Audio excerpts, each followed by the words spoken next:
He called her nothing in a mansion full of armed men. Not ugly, not poor, not beneath him. Nothing.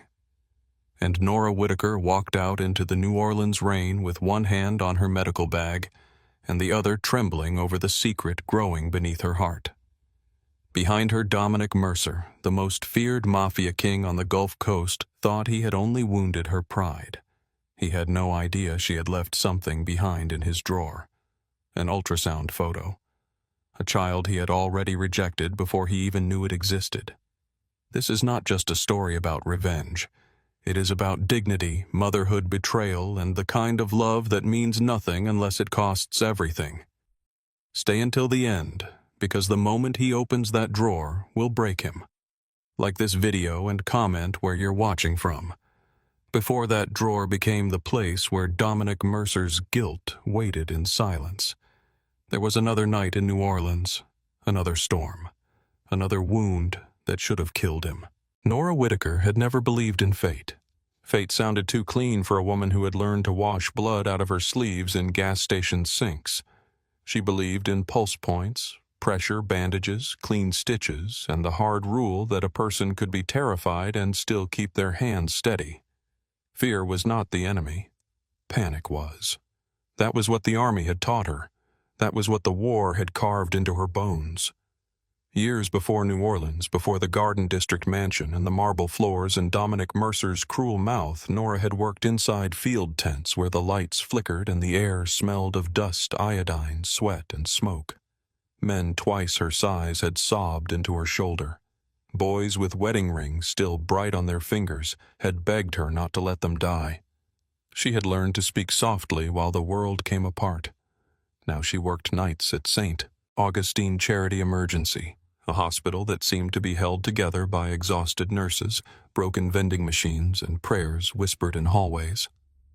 On the nights she was not there, she volunteered at a free clinic near the port of New Orleans, where shrimpers dock hands, day laborers, and women with nowhere else to go lined up under buzzing fluorescent lights. She liked the clinic better. No one pretended there. Pain came in honest. A cut hand, a fever, a black eye hidden under foundation, a baby coughing too hard in his mother's arms. Nora knew how to deal with honest pain. It was the polished kind that scared her. Men in clean suits, men who smiled without warmth, men who thought power gave them permission to rename other people. That night rain covered the port like a sheet of dark glass. It ran down warehouse walls, gathered in potholes, and turned the asphalt black beneath the security lights. The Mississippi River moved nearby, wide and restless, carrying the smell of mud diesel and old secrets. Nora had just finished wrapping the wrist of a dock worker named Luis, who had slipped loading cargo and sliced himself open on a rusted crate. "Don't use that hand for 2 days," she told him, tying the bandage tight. Luis looked at her like she had suggested he take a vacation to the moon. "I got 3 kids, and they need you with all your fingers," Nora said. He smiled, despite the pain. "Yes, ma'am." She hated being called ma'am, but she let it pass. At 31, she already felt older than most of the men who limped into the clinic. Not because of age, because of what she remembered. The clinic was almost empty by midnight. The waiting area had a row of cracked plastic chairs, a coffee maker that only produced bitterness, and a television mounted in the corner with the volume turned low. Outside, thunder rolled over the river. Nora packed her medical bag slowly. It was old canvas army green, once now faded to a tired gray. One strap had been sewn back on with black thread. Inside were the things she trusted most: gauze, tape, sutures, scissors, antibiotic ointment, gloves, a flashlight, a stethoscope with her name written on the tubing in permanent marker. She checked everything twice because habit kept people alive. As she reached for the light switch, a knock sounded at the back door. Not a normal knock. 3 hard hits. A pause. 1 more. Nora froze. The clinic was not in a safe part of the city. People came to the back door when they were afraid of being seen, or when they had done something that made a hospital dangerous. She moved quietly to the side window and looked out. A man stood in the rain with one hand pressed against his ribs.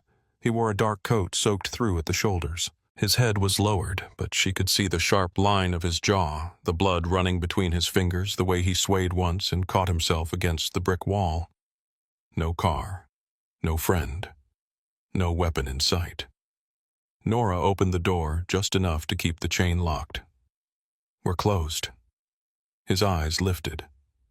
For one brief second she forgot the rain. They were dark eyes, almost black-tired in a way that did not belong on a face that controlled itself so carefully. He looked like a man who had spent his life refusing to ask for help and hated that his body had betrayed him. "I need a nurse," he said. "You need an emergency room. No hospitals.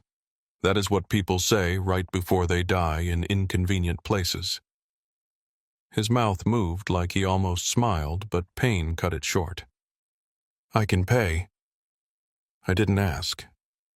The surprise in his face was small, but Nora saw it. Men like him were used to money arriving before mercy. She slid the chain free and opened the door. Inside, he stepped in and left red drops across the tile. "Name," Nora asked. He hesitated. "Nick." She gave him a look. "Try again." "Nick is fine. Nobody bleeding through a $1,000 coat gets to be mysterious in my clinic." "Sit down, Nick." He obeyed, which told her two things. The wound was bad, and the man was smart enough to know it. Nora peeled his coat back and cut through the side of his shirt. The blade wound ran low across his ribs, deep enough to need stitches, not deep enough to kill him if she worked fast. The edges were ugly. Not a kitchen accident, not a mugging. "You always meet knives socially?" she asked. His breathing hitched when she cleaned the wound. "Only when conversation gets boring. Then find better people to talk to." This time he did smile. Barely. The storm beat harder against the windows. Thunder shook the glass. The power flickered once, then steadied. Nora worked under the harsh, light-gloved hands, sure and efficient. She expected him to curse, to complain, to bargain with pain the way most men did. He did none of it. He watched her instead, not with the lazy hunger she was used to from men who mistook kindness for invitation, but with something quieter.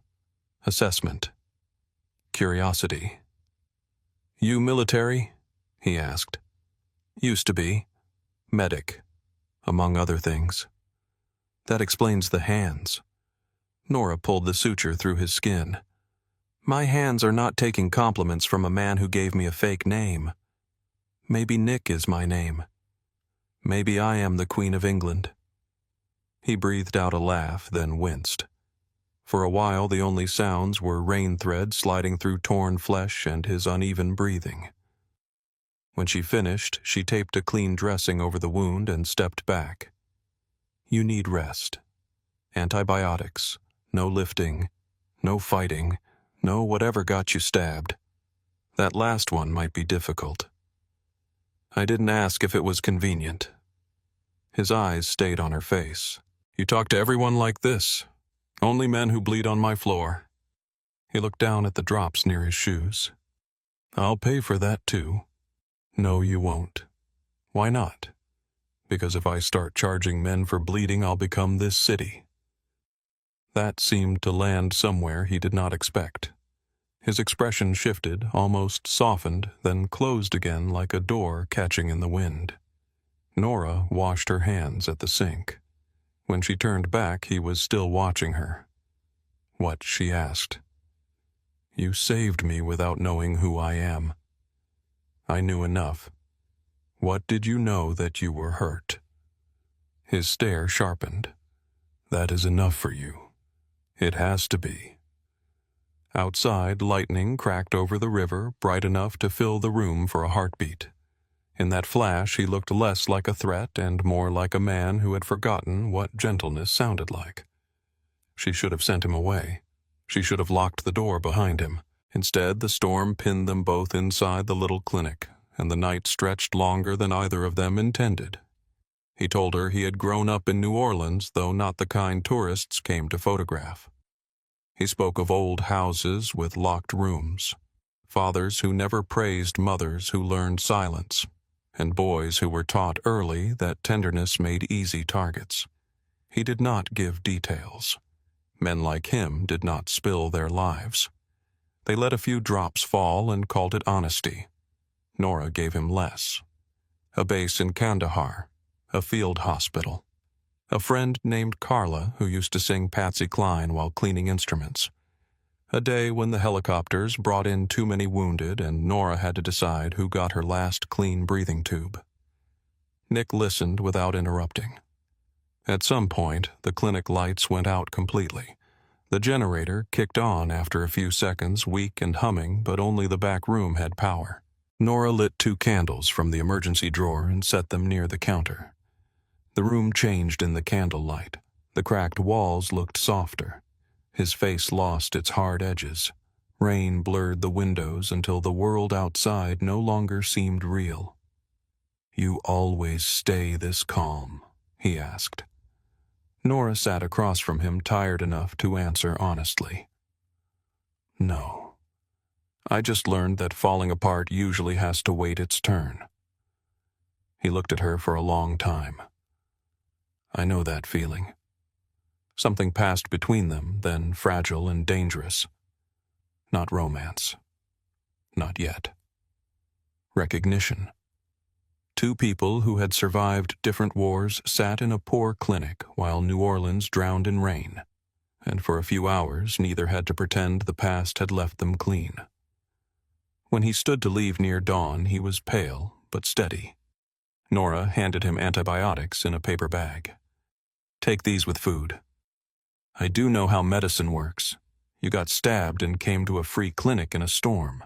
I am not making assumptions about your judgment." He looked at the bag, then at her.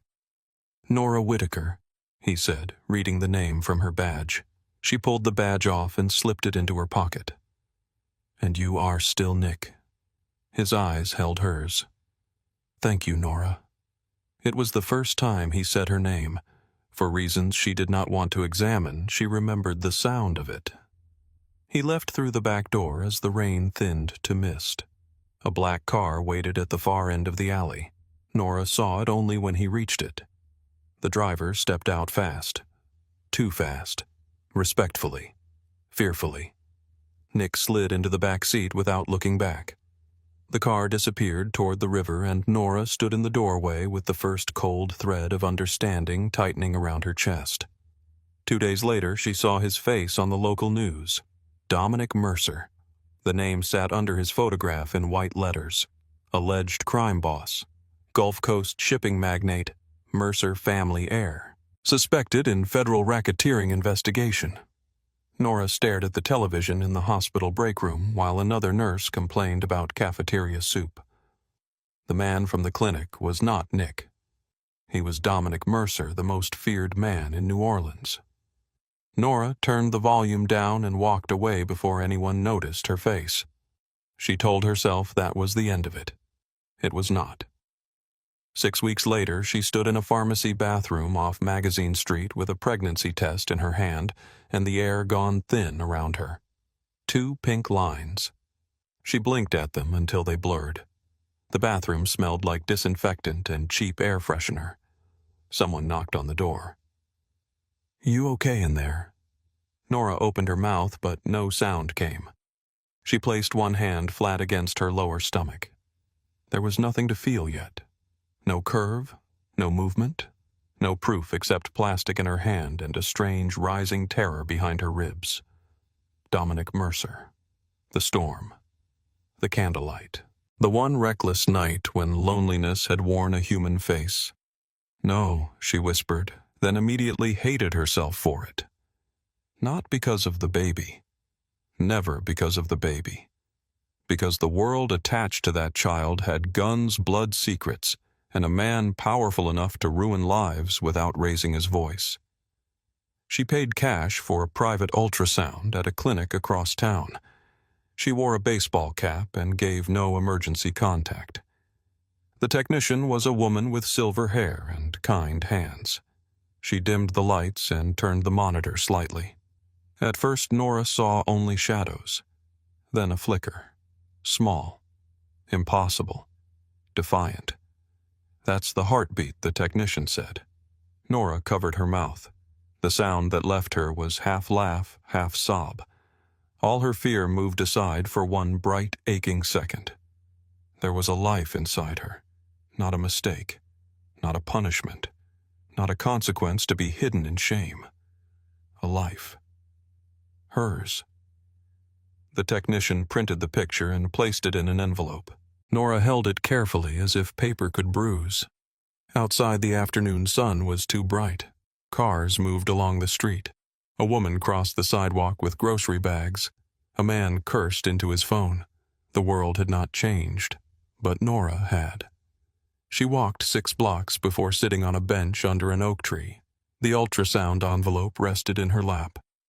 She pressed her fingers over it and whispered, "You are not his darkness. You are not my fear.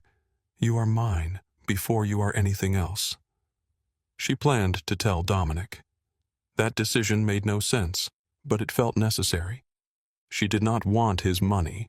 She did not want his name. She did not even want his apology, though part of her still remembered the man who had looked human by candlelight. She wanted the child to have a truth, even if that truth was ugly. For 3 days she tried to find a way to reach him. Every number connected to Mercer businesses led to secretaries, security men, and dead ends. She almost gave up. Then the port called. A labor accident at one of the night loading docks. 2 men hurt. One with a crushed hand, another with a head wound. The free clinic needed her. Nora tucked the ultrasound envelope into her medical bag before she left. She did not know why. Maybe some part of her believed the city had a cruel sense of timing. Maybe some part of her already felt him close. The port of New Orleans was colder that night than it had any right to be. Wind came off the river, sharp and wet, pushing through Nora's jacket as she walked from the clinic trailer toward the parking lot. She had just treated the injured workers. Her hands smelled faintly of antiseptic. Her back ached. Her stomach churned from the kind of nausea that seemed to wait until she was alone. Then the gunfire started. Not far away. Close. 3 shots. A pause. 2 more. Nora dropped behind a parked truck before she made the choice to move. Her body remembered before her mind did. She crouched low, medical bag clutched against her side, scanning the yard through rain and darkness. Men shouted between shipping containers. An engine roared. Another shot cracked against metal, sparking off a container wall. Nora should have stayed down. Then she saw a man collapse near the blue cargo stacks. Even from a distance, she knew the shape of him. Dominic. His men reached him first, shadows in black coats, voices tight with panic. One of them lifted a phone and cursed. Another looked around for a shooter. Nora ran. A tall man turned and pointed a gun at her chest before she got within 10 feet. "Stop." Nora lifted one hand medical bag in the other. "He's bleeding out. Back up. If I back up, he dies." The man's eyes were cold, but not stupid. Eli Brooks, though Nora did not know his name yet. He glanced at Dominic, then back at her. "You a doctor, combat medic. Nurse, more useful than whoever you're calling." Dominic coughed. Blood touched his mouth. Nora's voice snapped like a command. "Move." Eli lowered the gun. Nora dropped to her knees beside Dominic. Blood soaked his shirt high on the chest, dark and fast. She tore the fabric open and pressed gauze hard against the wound. Dominic's eyes fluttered. For one terrible second, they focused on her. Nora. Her breath caught. He remembered. Around them, his men went still. Nora leaned closer, keeping pressure on the wound. "Stay awake." His mouth curved slightly despite the blood. "Bossy. Alive men can complain later." His breathing hitched. The wound was bad. Not clean through. The bullet had torn across muscle and opened a vessel close enough to make every second matter. Nora worked under a security light that flickered in the rain.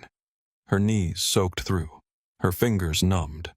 She packed the wound, controlled the bleeding, checked his airway, barked orders at men who were clearly unused to taking them from anyone who looked like her. You hold pressure here, not there. Here. You get me more light. You stop hovering unless you plan to donate blood by crying on him. Nobody laughed. They obeyed. Dominic slipped in and out. Once his hand closed around her wrist with surprising strength.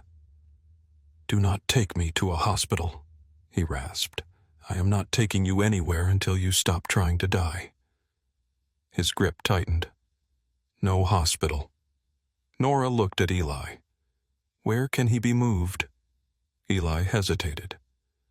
Somewhere clean, Nora said. Somewhere warm. Somewhere with enough light for me to close this properly. Or you can all stand here in the rain and watch your king bleed onto concrete. Eli made the call. The Mercer mansion rose out of the garden district like something built to intimidate grief itself. Tall white columns, iron gates, balconies wrapped in black railings, oaks heavy with moss, everything old, expensive, and guarded. Nora entered through a side door with blood on her jeans and Dominic unconscious on a stretcher carried by his men. No one asked her name. They only stared. The room they gave her was not a medical suite, but it became one under her hands. She ordered towels, boiled tables, cleared lamps, brought closer. Someone produced a private emergency kit stocked with supplies too expensive for any ordinary home. Nora did not ask why it existed. She worked for hours. The bullet had missed the worst by less than an inch, less than a breath, less than whatever mercy men like Dominic did not deserve but received anyway. She cleaned the wound, removed fragments, closed torn tissue, and watched for signs of shock. Eli stayed near the door, silent eyes on everything. The other men shifted, whispered, doubted. Nora felt their judgment without looking up. To them, she was a woman in worn sneakers with wet hair coming loose from its tie. A clinic nurse, a nobody. Fine.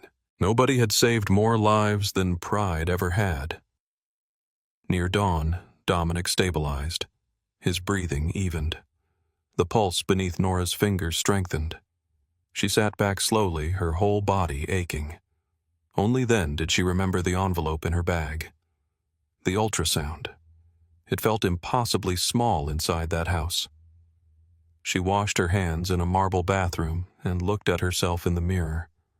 Her face was pale. There was blood under one fingernail she had missed. Her eyes looked too tired for secrets. She had saved him again. Maybe that meant the truth deserved one chance. She returned to the room and found Dominic still unconscious. His face, stripped of arrogance, looked almost like the man from the clinic, the one who had sat in candlelight and listened when she spoke of war. Nora sat beside the bed. The envelope rested in her lap. For several minutes she said nothing. The house was waking around them, footsteps in halls, low male voices, rain ticking against the windows. Dominic stirred just after sunrise. His eyes opened with violent clarity. One moment empty, the next sharp and suspicious. He looked at the ceiling first, then at the room, then at Eli near the door. Finally at Nora. Recognition passed across his face. Not warmth, not relief. Calculation. Nora felt the change before he spoke. The man from the clinic disappeared. In his place was Dominic Mercer, ruler of rooms, owner of fear, a man allergic to weakness. His gaze moved over her cheap jacket, her tired face, the old medical bag by her feet. His men watched from the edges of the room. One of them smirked. "Well, boss," the man said. "Looks like your angel came back." Dominic's expression hardened. Nora stood the envelope still in her hand. "Your bleeding is controlled," she said. "You need rest, antibiotics, and someone checking for infection every few hours." Dominic did not thank her. He looked at Eli. "Pay her." Nora's fingers tightened around the envelope. "I did not ask for money. That was the wrong thing to say in front of his men. She saw it the moment his eyes cooled further. Gratitude made him vulnerable. Refusing money made the debt personal. A personal debt to a woman like her in front of men like them was something Dominic Mercer could not tolerate. Another guard laughed under his breath. Maybe she wanted more than money. The room shifted. Nora felt every stare touch her skin. Dominic's jaw tightened. He looked directly at her, and for one heartbeat, she thought he might remember the storm, the clinic, the way he had said her name like it mattered. Instead, he chose the cruelest door and walked through it. I would never touch a woman like her. The words did not come loud. They did not need to. They moved through the room with surgical precision, cutting away every private moment, every fragile kindness, every foolish plan Nora had carried in with the ultrasound envelope. Someone laughed. Then someone else. A small sound. Ugly. Relieved. Men laughing because the boss had told them what was safe to believe. Nora did not move. Her face stayed calm because she had learned long ago that the body can become a locked room when the heart is breaking inside it. Dominic looked away first. Get her out. The envelope in Nora's hand bent slightly under her grip. She could have told him then. She could have held up the ultrasound photo in front of every armed man in that room and watched the truth strike him silent. But his words had already answered the question she had come to ask. What kind of father could he be if pride mattered more than mercy? Nora picked up her medical bag. Eli stepped aside as she walked toward the door. His face revealed nothing, but his eyes followed her with something close to shame. At the entrance hall, Nora stopped beside a narrow table made of dark polished wood. A brass bowl sat on top filled with keys and calling cards. Beneath it was a small drawer. The house was quiet behind her. She opened the drawer. Inside were old receipts, a silver lighter, and a fountain pen with Dominic's initials. Nora took out the ultrasound photo. The tiny shape on the paper looked unreal beneath the chandelier light. She turned it over and wrote with the fountain pen. Even without a father, this baby will know love. For a moment, her hand hovered. Then she placed the photo in the drawer and closed it softly. No slam, no scene, no begging. Outside, the rain had stopped, but the city still glistened as if it had been washed and found guilty. Nora walked through the iron gates before anyone could offer her a ride. Her medical bag hung from one shoulder. Her uniform was stained. Her body felt hollow except for the small, fierce presence beneath her heart. At the corner, she stopped and looked back once. The Mercer mansion stood behind its gates, white and silent, pretending it had not just swallowed something precious. Nora touched her stomach. I tried, she whispered. Then she turned away. By sunrise, she was at the Greyhound station with cash in her pocket, a change of clothes in her bag, and no plan except distance. The bus idled under dirty lights, its windows fogged from breath and old heat. People climbed aboard carrying plastic bags, backpacks, sleeping children, and the kind of exhaustion that did not ask questions. Nora took a seat near the back. When the bus pulled out, New Orleans slid past the window in pieces. Wet streets, closed bars, churches with peeling doors. The river beyond the warehouses dark and wide and indifferent. She did not cry, not when the city disappeared behind her. Not when her phone buzzed with a number she did not recognize. Not when she reached into her bag and found a smear of Dominic's blood dried across her sleeve. She looked down at her stomach and breathed through the ache. The road opened ahead flat and gray beneath the morning sky, carrying her toward Mississippi, toward a name that could still belong only to her, toward a life where her child might never have to learn the sound of Dominic Mercer's voice. The bus carried Nora out of New Orleans while the city still slept under a wet gray sky, and for the first time in years, she did not know whether she was running from danger or toward mercy. She sat near the back with her medical bag on her lap and her coat pulled tight around her. The seat smelled like old fabric coffee and rain. A child cried 2 rows ahead. An older man snored with his hat pulled low over his eyes. Outside the window, the city faded into warehouses, then gas stations, then long stretches of flat road where the morning light spread thin across the marsh. Nora kept one hand over her stomach. There was no curve yet, no sign the world could see. But she knew. Every mile felt like a promise made in secret. She turned her phone off before the bus crossed into Mississippi. At the first rest stop, she dropped the SIM card into a trash can under a flickering bathroom light. She washed her hands afterward, though there was nothing on them but fear. In the mirror, she looked like any tired woman passing through. Pale face, dark hair pulled back, a bruise-colored shadow beneath her eyes. No one looking at her would think she had just saved the most dangerous man in New Orleans and left his unborn child hidden in a drawer. That was good. Ordinary women survived longer. By sunset, she reached Bay Street, Louis, Mississippi. It was not the kind of place people ran to in stories. It had no grand promise, no shining skyline, no clean beginning waiting with open arms. It had salt air, peeling porches, little houses lifted against old floodwater fishing boats rocking in their slips and streets where strangers noticed you but pretended not to.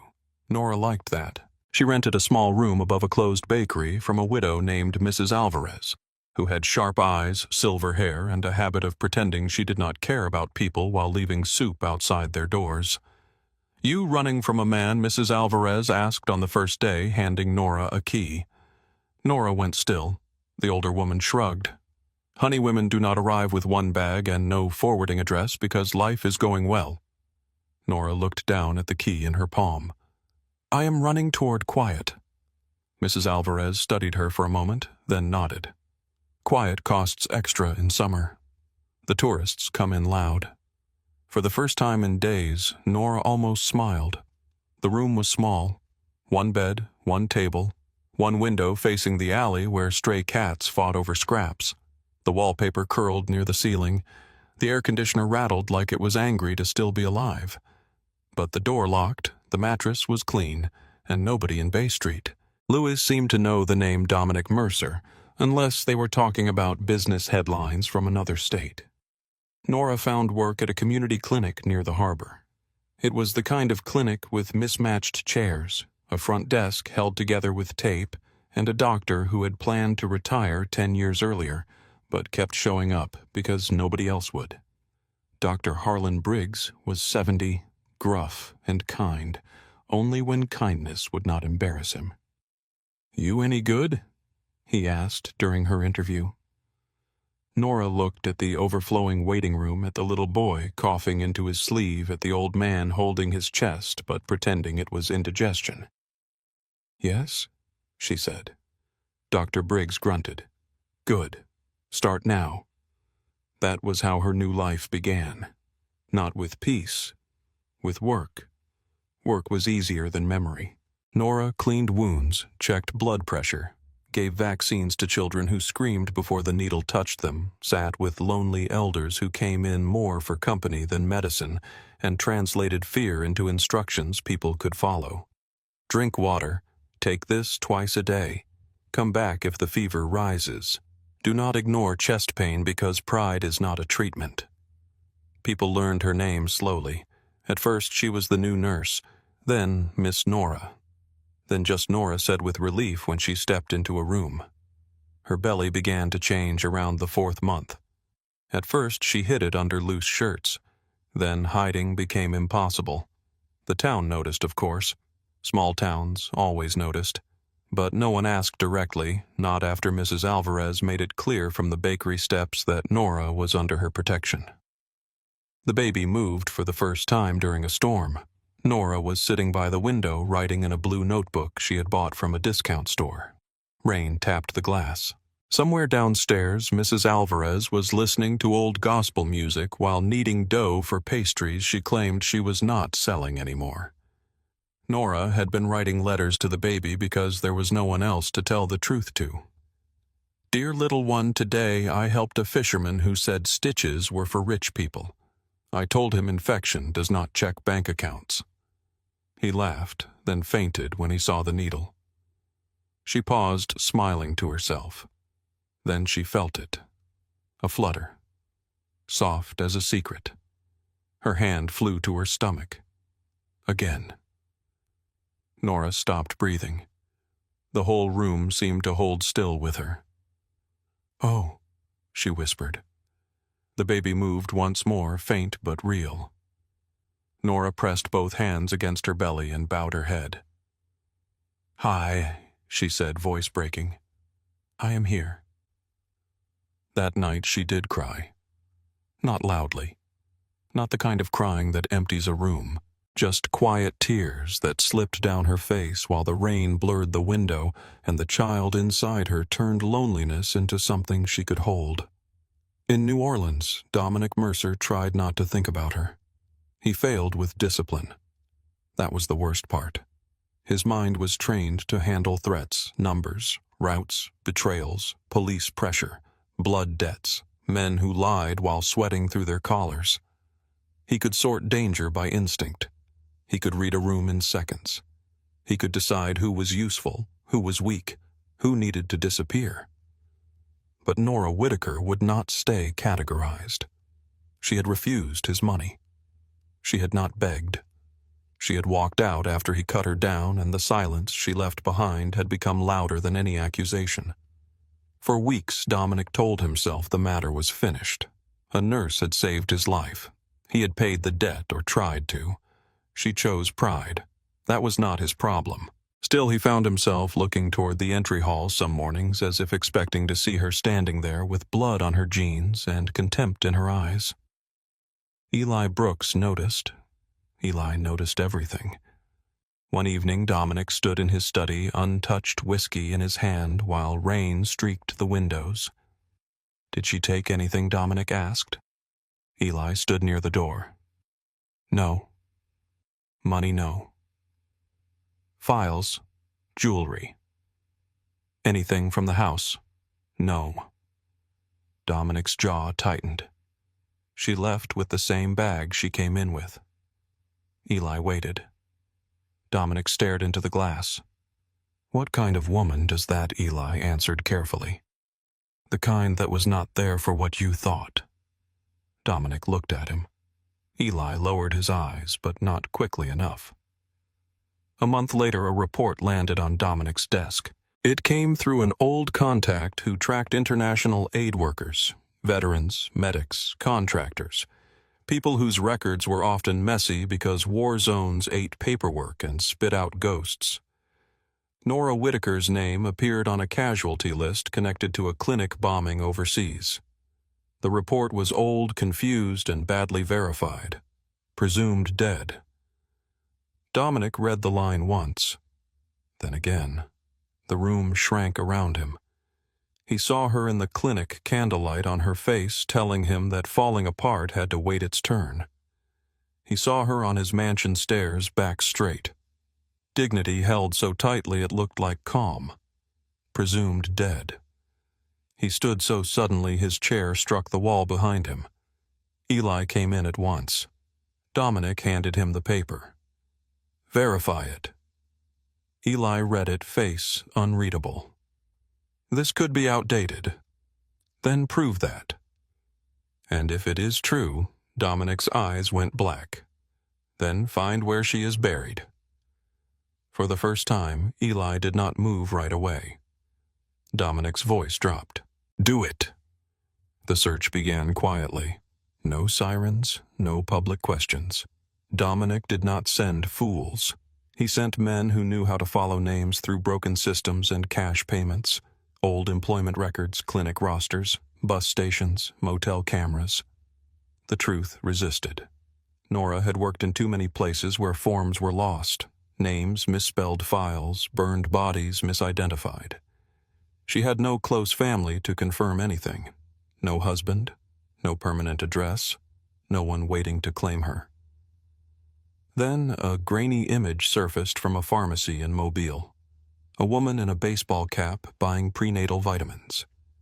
Eli placed the photograph on Dominic's desk. Dominic stared at it without touching it. The image was blurred, angled from above, half blocked by a display of cough syrup. but the posture was hers. The tight control, the guarded shoulders, the way she stood like the world might strike, and she had already decided she would not fall.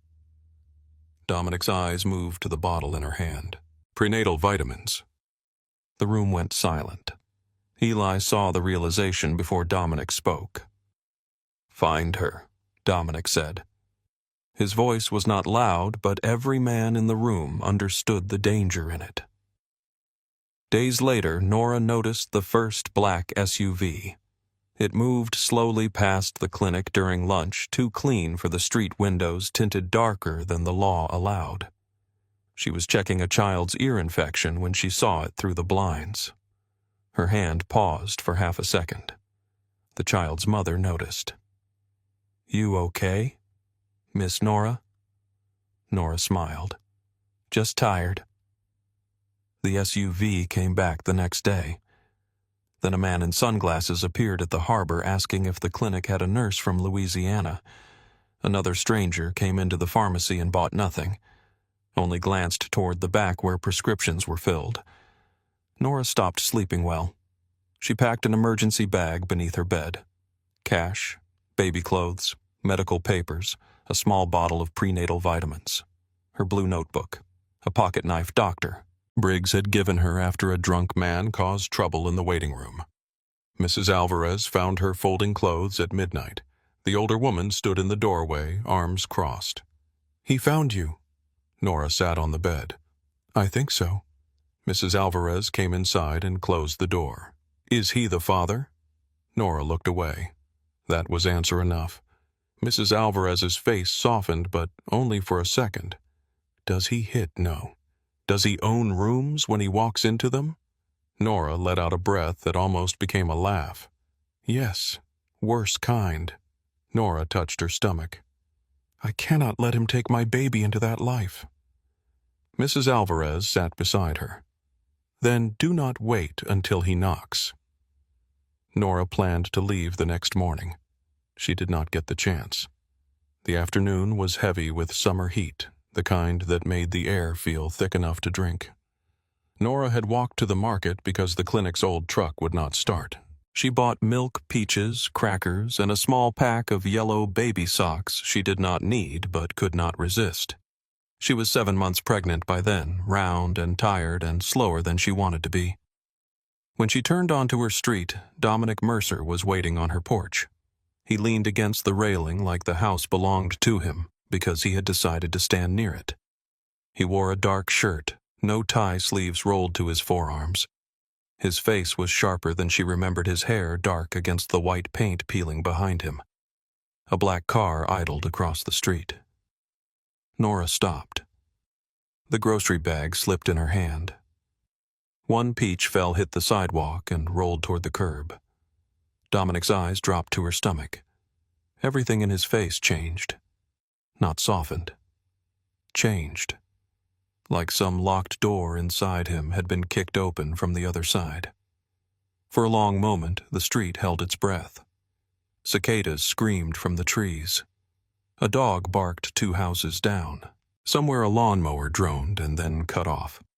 Dominic stepped down from the porch. Nora forced herself not to step back. His voice came low. "Whose child is that?" There were 100 things she could have said. She could have lied. She could have told him to leave. She could have asked why he cared now. Instead, her body moved before fear could catch her. She slapped him. The sound cracked through the humid afternoon. One of his men opened the car door. Dominic lifted a hand, stopping him. His head had turned with the force of the slap. A red mark rose across his cheek. Slowly he looked back at her. Nora's palm stung. Her voice came rough but steady. "The man who called me nothing." Dominic did not move. His eyes held hers, then lowered again to her belly. This time the look was not suspicion. It was shock, raw and furious and almost afraid. "You should have told me." The words hit Nora so hard she laughed once. "I came to tell you." Dominic's face tightened. "You left. You humiliated me in front of your men. I did not know. You did not ask. A muscle worked in his jaw. Nora stepped closer despite the weight in her body, despite the men watching, despite the car, despite everything in him that had once made the city lower its voice. I had the ultrasound in my bag, Dominic. I held it in my hand while you looked at me like I was dirt on your floor. His eyes flickered. For 1 second she saw the blow land. Then his pride rose old and ugly. My child has been hidden from me for months. My child has been protected from you for months.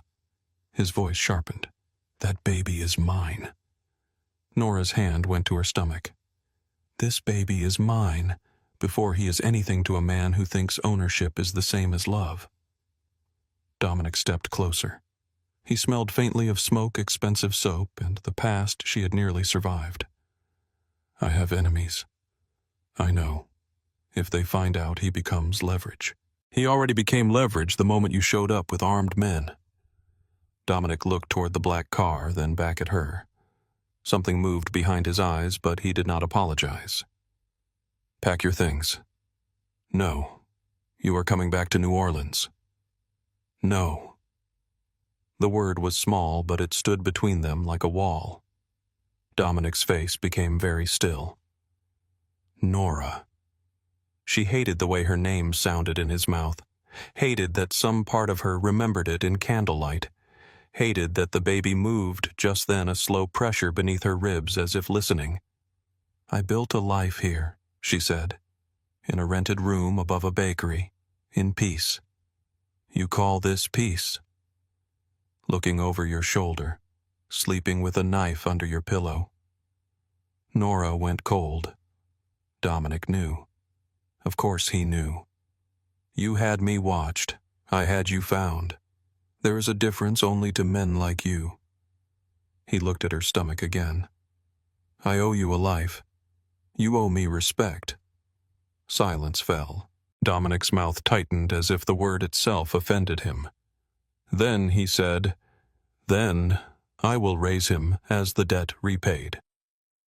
Nora stared at him. A child is not a debt. Before he could answer, pain tightened low in her belly. Not labor, not yet. But sharp enough that she drew a breath through her teeth. Dominic saw. His expression changed instantly. He reached for her. Nora slapped his hand away. Do not touch me. His voice dropped. Are you in pain? I am pregnant and standing in Mississippi heat while the man who broke my heart tries to kidnap me. What do you think?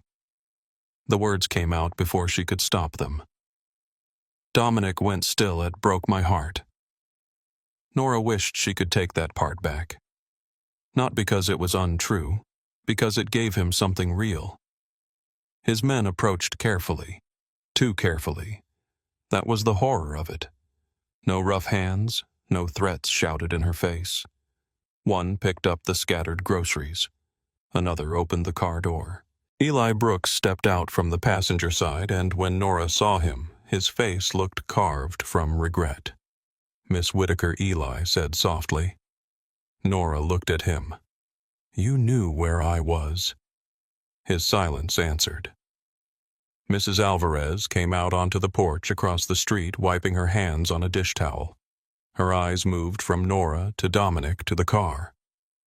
Nora, she called. Dominic did not look away from Nora. Nora knew what would happen if Mrs. Alvarez interfered, not because Dominic would order harm. Maybe he would not. But men like him carried violence the way storms carried lightning. It could strike without permission. Nora forced herself to speak calmly. I am all right, Mrs. Alvarez. The lie tasted like blood. Dominic's gaze softened by a fraction, as if he understood what it cost her to protect someone else from him. Eli opened the back door. Nora did not move. Dominic leaned closer, voice low enough for only her to hear. If my enemies learn about him before I secure this, they will come for you both. Hate me in my house. Curse me in my house. But breathe in my house. Nora looked at him. There it was. The closest thing to fear he had shown. Not for himself, for the child. It was not enough. It could never be enough. But the pain in her belly had not fully faded, and the men across the street were watching, and the town she had tried to protect was suddenly exposed to a world it did not deserve. Nora walked to the car on her own. That was all she had left. Choice even inside a trap. She lowered herself into the back seat and refused Dominic's hand. The interior smelled like leather and power. The windows were tinted so dark the street outside looked like a memory. Eli placed her medical bag beside her. The yellow baby sock sat on top, rescued from the fallen grocery bag. Dominic got in on the other side. Neither of them spoke as the car pulled away. Nora watched Bay Street. Louis passed behind this glass. The clinic, the bakery, Mrs. Alvarez standing on the sidewalk with one hand pressed to her mouth. Dr. Briggs stepping out of the clinic doorway in the distance too far to understand close enough to know something was wrong. Nora placed both hands on her stomach. "I am sorry," she whispered. Dominic turned his head slightly. She did not look at him. "I was not talking to you." The drive back to New Orleans felt longer than the escape had. The road unwound beneath a burning sky. Marshland shimmered. Gas stations came and went. The baby shifted restlessly as if he too knew they were crossing back into danger. At one point, Dominic reached for a bottle of water from the console and offered it to her. Nora stared at it. "It is sealed," he said. "I know how bottles work." He set it beside her instead of pushing. Small mercy. Too late. As evening fell, the New Orleans skyline rose ahead, bruised purple against the setting sun. Nora felt her chest tighten. The city had teeth now. Every street remembered her leaving. Every light seemed to ask why she had not run farther. When the Mercer Mansion gates opened, the iron bars swung inward without a sound. Nora looked up at the white columns, the balconies, the windows glowing gold in the dusk. The house seemed unchanged. Proud, silent, waiting. Inside, somewhere near the entry hall, a small drawer still held the first picture of Dominic Mercer's son. Nora stepped out of the car before Dominic could come around to help her. The front doors opened. Men lowered their eyes as she entered, but she felt their curiosity, their whispers, their judgment moving from her face to her belly. Dominic walked beside her, close enough to claim, not close enough to comfort. At the foot of the stairs, Nora stopped and looked at him.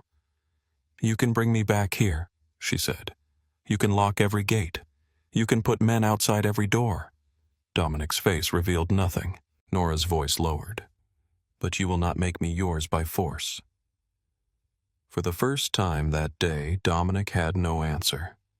The house swallowed the silence, and Nora walked up the stairs, carrying his child beneath her heart, and her dignity like a blade hidden where no one could take it. Dominic gave her the east bedroom. It had tall windows, white curtains, a fireplace carved from pale stone, and a balcony that looked over the garden. Fresh flowers waited on the table beside the bed. A crystal pitcher of water sat on a silver tray. The bathroom smelled of lavender soap and money. A woman could have mistaken it for kindness if she had not heard the lock turn softly behind her.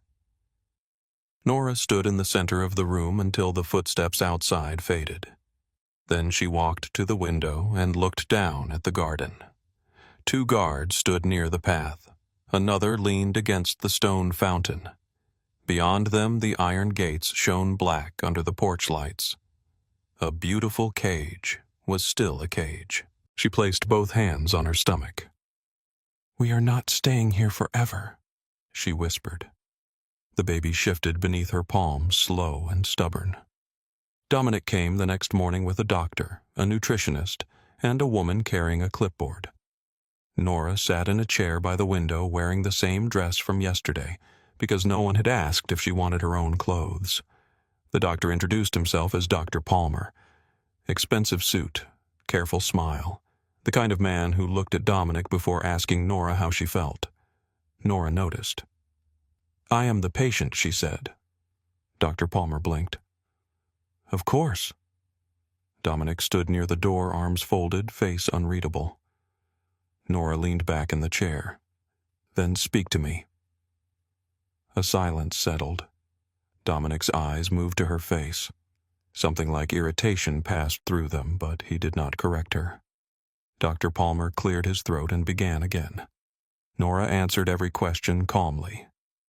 Yes, the baby moved. No bleeding, no contractions, some back pain, mild nausea. No dizziness unless she counted being abducted across state lines. Dr. Palmer paused over his notes. Dominic's jaw tightened. Nora smiled without warmth. Write that down too. After the exam, Dominic dismissed everyone but her. Nora stood slowly, one hand braced against the chair. I need my medical records from Bay Street, Lewis. I already sent for them. You had no right. I have every right where my son is concerned. Her eyes hardened. You keep saying that like it makes you sound like a father. Dominic stepped closer.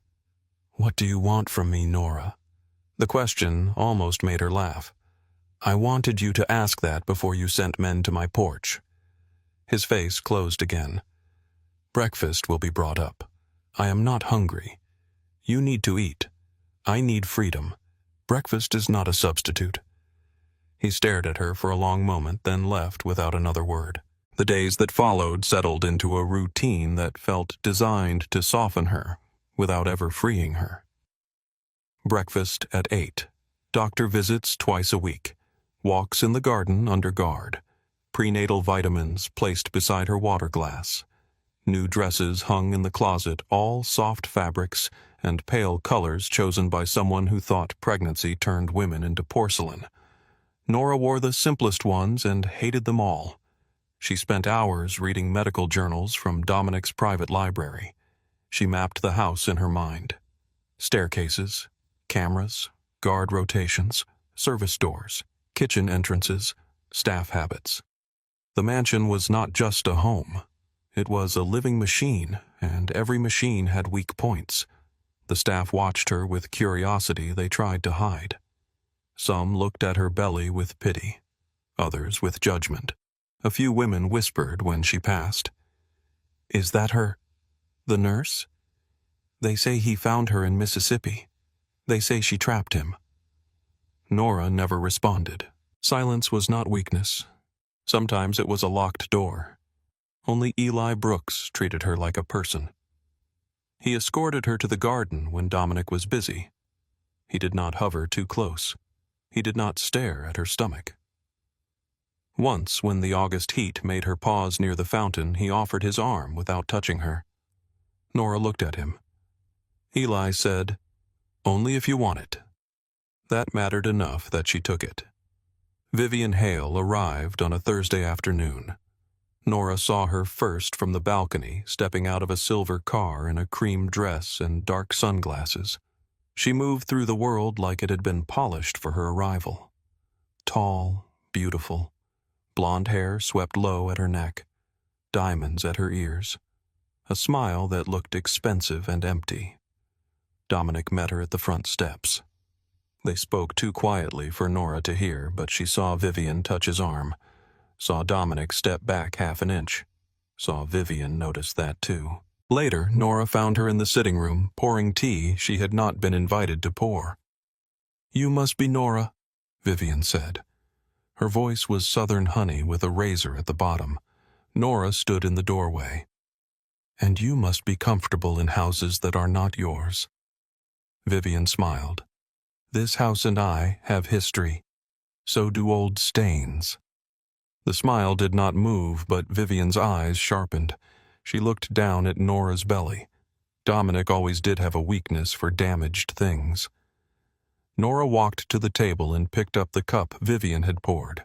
She smelled it once, then set it down untouched. "Damaged people learn where poison hides."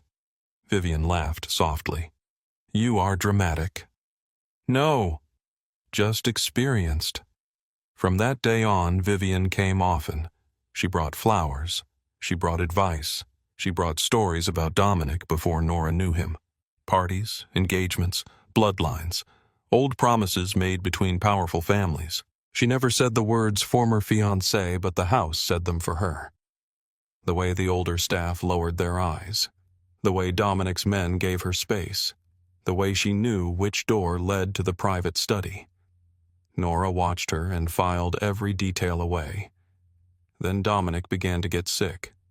At first it was small, a hand tremor when he lifted his coffee, a blink too long during a meeting, a sudden pause on the stairs hidden quickly by pride. His color faded beneath his tan. His temper grew sharper. He left meals unfinished. Everyone called it stress. Nora knew the language of bodies under attack. This was not stress. Stress did not move with such patience.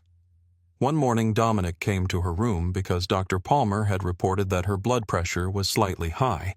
He stood by the window lecturing her about rest while his right hand trembled against his thigh. Nora stopped listening to his words and watched his fingers. "Sit down," she said. He frowned. "Excuse me. Sit down before you fall down. I am fine. You are sweating in a cool room, your pupils are uneven, and your right hand has been shaking for 3 days." His eyes darkened. "You have been watching me. There is very little else to do in captivity." He looked away annoyed, but sat. Nora crossed the room, took his wrist, and checked his pulse before he could object. His skin was hot. His pulse irregular. Dominic stared at her hand on him. "Do not make that face," she said. "I am not touching you for romance." A flicker of something moved in his eyes. "Then why?" "Because someone in this house may be trying to kill you." The room went still. Dominic withdrew his hand. "That is not your concern." Nora laughed, once cold and humorless. "You brought me and my unborn child into this house. Every threat here is my concern." He rose too fast, swayed, then steadied himself with one hand on the chair. Nora saw the fear he buried. So did he. He left without thanking her. That night, Nora began testing. Dominic had a private medical room near the back of the mansion, stocked for emergencies he did not want hospitals to know about. It had a centrifuge, locked cabinets, testing strips, sterile equipment, and a small refrigerator for blood samples. Whoever designed it had assumed Nora was too controlled to break rules. They were wrong. She collected what she could. Residue from Dominic's coffee cup, a smear from the rim of his whiskey glass, powder from his vitamin capsules, water from the pitcher in his study, a strand of gauze stained from a nosebleed he tried to hide. She worked at night barefoot on cold tile, one hand often pressed to the ache in her lower back. The results came slowly, then all at once. A cumulative toxin. Not enough to kill quickly. Enough to mimic neurological decline, cardiac stress exhaustion, and eventual organ failure. A patient death.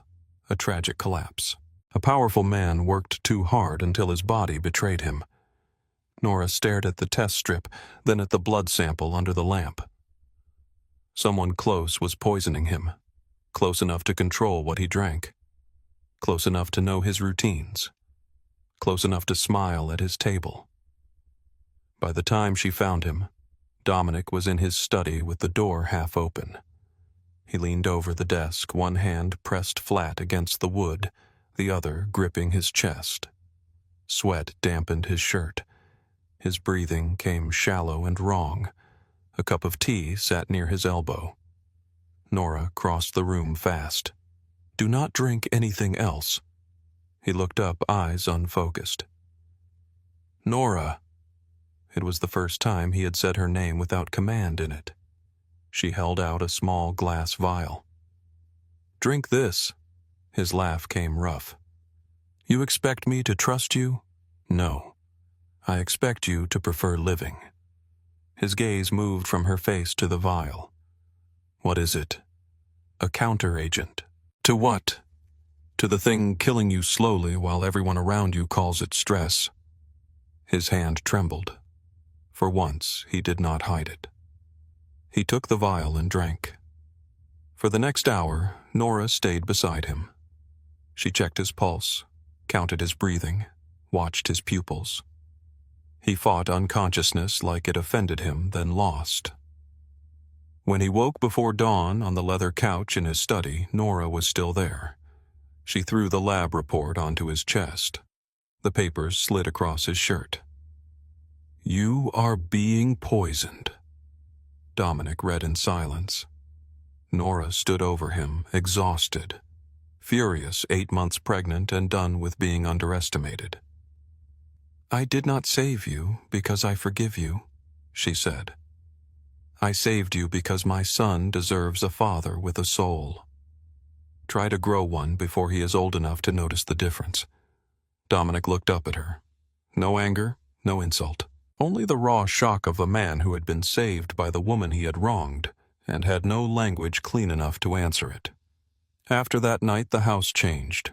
Dominic questioned everyone, quietly at first, then with increasing violence beneath the surface.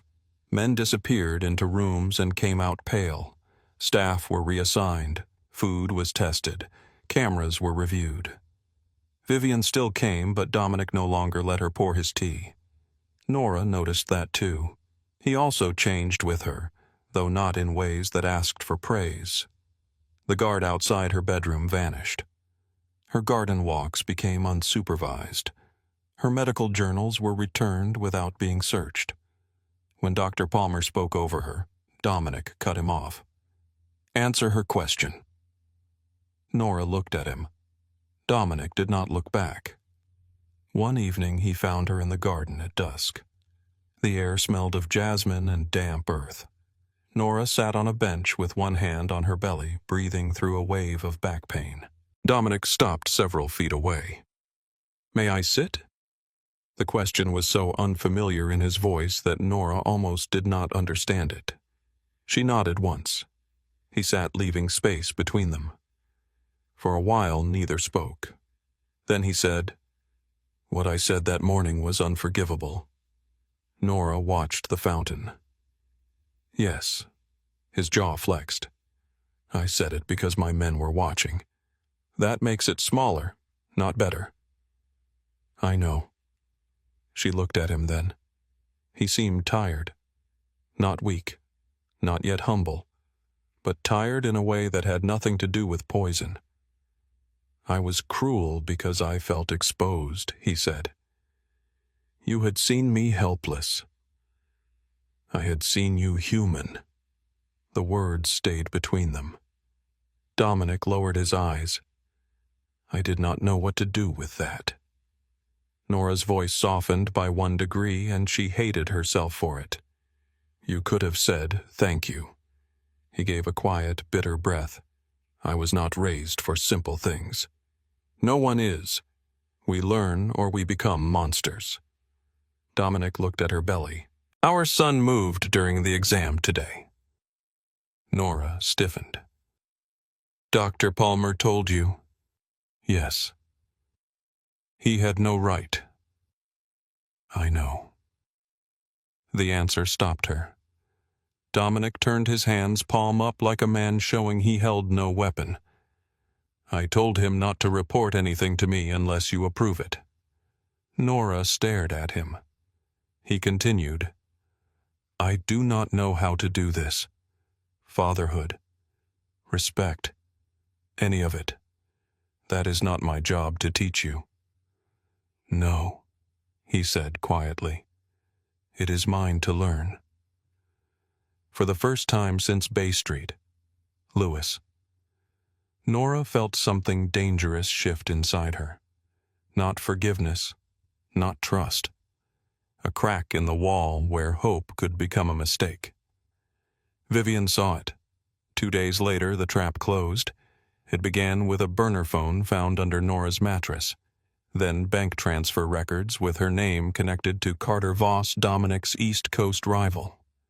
Encrypted messages printed and placed before Dominic like evidence carved in stone. Shipping routes, weapon locations, security schedules. Nora denied nothing at first because the accusation was so absurd she thought reason would handle it. Reason did not survive in a house built on suspicion. Dominic summoned her to the dining hall. Every important man in his organization stood there. Eli near the wall. Vivian by the fireplace in a black dress, face calm, eyes bright. Nora entered slowly, heavy with pregnancy, her back aching, her ankles swollen, her patience gone. Dominic stood at the head of the table. On the marble floor near his feet was a small velvet ring box. Open. A diamond ring lay beside it, glittering like a cruel joke. Nora looked at the ring, then at him. His face was a mask, but his eyes were ruined. "I was going to make you my wife," he said. The room went silent. Nora felt the words strike places she had not known were still tender. Dominic threw a stack of papers across the table. "How long have you been working for Carter Voss?" Nora did not touch them. "You cannot be serious." His voice stayed low. "The phone was in your room. Then someone put it there. The transfers are in your name. Then someone used my name. There is a recording." Nora's eyes flicked to Vivian. Vivian's expression did not change. Nora looked back at Dominic. "And you believe it?" His silence answered. Something inside Nora went quiet. Not broken. Worse. Finished. "You learned nothing," she said. Dominic flinched as if she had struck him. Then pride saved him from the pain. "Take her downstairs." Eli stepped forward first, face pale. "Dom." Dominic did not look away from Nora. Now. No one touched her roughly. That almost made it more unbearable. They guided her down the back stairs, past the wine cellar, past the old brick walls, to a room beneath the house where the air smelled of mildew and rusted iron. The door closed. The lock turned. Nora stood in the dark until her eyes adjusted. A narrow cot, a small barred window, a bucket in the corner. Stone floor cold beneath her feet. Her baby kicked hard. Nora pressed both hands to her stomach and bowed forward. "Not here," she whispered. "Please, not here." For a few minutes she let herself shake. Then she wiped her face with the back of her hand and listened. Footsteps above. Pipes knocking. A guard coughing every 6 minutes. A door opening somewhere down the corridor. Water dripping near the window. A prison was still a room, and rooms had exits. For 48 hours, Nora became what war had made her. Patient, observant, merciless with detail. She studied the guard rotation. She counted the delay between meal trays. She used a bent spoon to loosen old mortar near the window frame. When the baby pressed low and pain tightened across her belly, she breathed through it and kept working. On the second night, Eli brought the tray himself. He did not look at the window. He did not look at the spoon hidden beneath the cot. He set the tray down and said quietly, "I heard the recording. It was not your voice." Nora stared at him. "Then tell him, I am trying. That is not enough." Eli's face tightened. He slid something small beneath the edge of the tray before standing. A paperclip. Nora looked at it, then at him. Eli whispered, "I am sorry." Nora took the paperclip after he left. By dawn, the window latch gave. The opening was impossibly narrow. Nora scraped her shoulders raw, tore her dress, bit her lip until she tasted blood to keep from crying out. For one terrifying moment, her belly caught against the stone and pain flashed white behind her eyes. Then she was through. She fell into wet grass outside the foundation wall, gasping, one hand clamped over her stomach. No alarm. Not yet. Nora forced herself to stand. Barefoot, bleeding, carrying her son through the gray edge of morning, she ran. Inside the mansion, Dominic broke Vivian's lie just after sunrise. It was not mercy that opened his eyes. It was anger sharpened into investigation.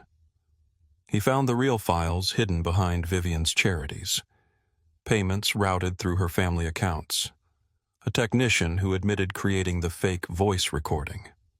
A message to Carter Voss discussing the poison dosage and Nora's downfall in the same breath. Vivian did not cry when he confronted her in his study. She smiled. "You wanted to believe her guilty," she said. "I only gave you permission." Dominic's face had gone colorless. "You poisoned me. I saved this family from becoming a nursery for her ambition. She saved my life." Vivian stepped closer, eyes bright with hatred. "No, she made you kneel. I just reminded you what kind of man you are." Dominic left her there under guard and ran. He reached the cellar with Eli behind him. The room was empty. The window hung open. The cot was shoved aside. Blood marked the stone near the sill. Dominic touched it with 2 fingers. For 1 second, he looked like a man staring at his own crime scene from inside the body of the criminal. Then he tore through the house. Her room. Empty. The garden. Empty. The east stairs. Empty. At the entry hall, he stopped because he saw the drawer. Small. Dark wood. Brass handle. A memory moved through him. Nora, leaving. Her hand near the table. The quiet click he had ignored. Dominic opened it. Inside lay a curled ultrasound photo edges worn by time and silence. He picked it up slowly. A tiny shape floated in grainy black and white. His child. His son. On the back, written in Nora's steady hand, were the words he had earned. "Even without a father, this baby will know love." Dominic sank to the floor. The mansion went silent around him, but this time no one laughed. No one spoke. No one moved. The most feared man in New Orleans sat beneath his own chandelier with an ultrasound photo shaking in his hands while outside the woman he had broken disappeared into the morning, carrying the only life in his world that had ever been innocent. Nora ran until the mansion was no longer behind her, until the iron gates and white columns became shapes swallowed by morning fog until the city opened its wet streets and let her disappear between them. Her feet were bare. Her dress was torn at the shoulder. Blood dried along one arm where the stone window had scraped her skin raw. Every breath dragged through her chest like broken glass, but she kept one hand beneath her belly and the other wrapped around the strap of her medical bag. The baby moved hard, low, angry, alive. "Stay with me," she whispered, though she did not know whether she was speaking to her son or herself. New Orleans was waking around her. Delivery trucks rolled past restaurants not yet open. A man hosed down the sidewalk outside a bar. Streetcars groaned along their tracks. Somewhere church bells rang like the city still believed in forgiveness. Nora did not. Not that morning. That morning, forgiveness felt like a language invented by people who had never been locked in a cellar while carrying a child. She slipped into a public restroom near a bus station, washed the blood from her arm, and changed into the spare clothes she had kept folded inside her medical bag. A loose gray sweater, black pants, sneakers she had stolen from the laundry room before climbing through the window. She looked at herself in the mirror, pale, bruised, pregnant enough that no disguise could hide the truth. But her eyes were steady. Dominic Mercer had called her nothing. Then he had brought her back like property. Then he had believed the first lie that let him punish her again. Nora touched the mirror with 2 fingers. "No more," she said. She bought a bus ticket with cash under the name Nora Vale. Not east, not west, not anywhere that made sense. South first, then north, then anywhere Dominic's men would not expect a heavily pregnant woman to go alone. She kept her head down through every station. She slept in short, shallow pieces with her hand inside her bag around the handle of a small pocket knife. She ate crackers when she could, drank water when her stomach allowed it, wrote nothing in the blue notebook because words felt too dangerous. At night she dreamed of the cellar, the drip of water, the window frame scraping her skin, Dominic's face in the dining hall when he looked at her as if she had already betrayed him. Then she woke with one hand over her belly and reminded herself that she was still free. A week passed that way, then another. Her body grew heavier. Her back ached constantly. Her feet swelled inside her shoes. Sometimes, while sitting in the back of a bus or in the corner of a cheap diner, she would feel the baby roll beneath her ribs, and her fear would go quiet for one clear second. He was still there. He was still hers. In Birmingham, Alabama, under a gray sky full of rain, labor began in a motel bathroom. At first, Nora told herself it was false labor. She timed the pains with the cheap clock above the sink, 10 minutes apart, then 7, then 5. She gripped the counter and breathed through the next contraction, eyes shut tight, forehead damp with sweat. "No," she whispered. "Not here." The room smelled of bleach and old smoke. The light above the mirror buzzed. Outside the door, a television played too loud in the next room, some game show audience laughing like the world had a cruel sense of timing. Another contraction hit. Nora doubled over, one hand braced against the sink, the other pressed low against her stomach. "All right," she breathed. "All right, baby. You win." She drove herself to a small rural hospital in a stolen hour before dawn, stopping twice to breathe through pain so sharp it turned the road white at the edges. At the front desk, she gave the name Nora Vale and no emergency contact. The nurse on duty looked at her torn, calm, and swollen belly and did not ask too many questions. That was mercy. The birth was long enough for daylight to fill the window, long enough for Nora to curse Dominic Prey without meaning to apologize to the child and nearly bite through her lip, trying not to scream. There was no one beside her. No mother holding her hand. No husband pacing outside. No father waiting to hear his son cry. Only a nurse named Tasha, who had gentle hands and a voice like warm coffee. "Look at me." "Nora," Tasha said when the pain became too much. "You are not alone in this room. I am right here." Nora wanted to believe her. Another contraction rose hard and merciless. Nora clutched the rail and pushed with everything the world had not yet taken from her. Then the sound came. A cry. Small. Furious. Perfect. The whole room changed. Tasha placed the baby on Nora's chest, and Nora forgot. Pain forgot blood. Forgot the men searching for her. Forgot the mansion and the cellar, and every cruel word that had tried to make her smaller. Her son was warm against her skin. Dark hair. Tiny mouth. Fists curled like he had entered the world ready to fight. Nora looked down at him and broke open in a way that did not feel like weakness. "Hi, Leo," she whispered. "I'm your mama." His crying softened at her voice. Nora laughed through tears. "I have enough love for both of us," she said. "Do you hear me? Enough for both of us." Tasha looked away politely, giving her the privacy of a woman meeting the only person who had never hurt her. 6 weeks after Leo was born, Nora had learned the new shape of exhaustion. It lived in her shoulders, under her eyes, in the way she woke before the baby even cried, in the way she measured safety by exits, shadows, unfamiliar cars, and how quickly she could pack. She rented a small room near Mobile Bay above a bait shop owned by a man who accepted cash and did not care about stories. The room smelled of salt wood and old fishing nets. At night, wind rattled the windows, and Leo slept in a drawer lined with folded blankets because Nora could not afford a crib yet. She worked where she could.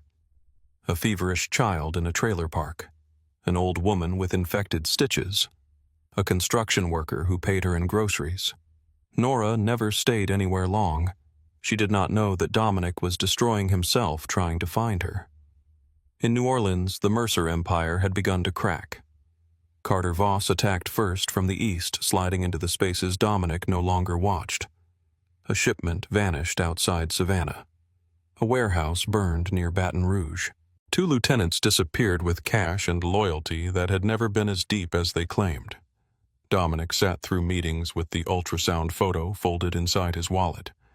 When men spoke of territory, he heard Nora's voice. You learned nothing. When they spoke of retaliation, he saw blood on the cellar window. When they asked for orders, he looked at their faces and wondered which of them had laughed the morning he called her nothing. His power did not vanish all at once. It bled.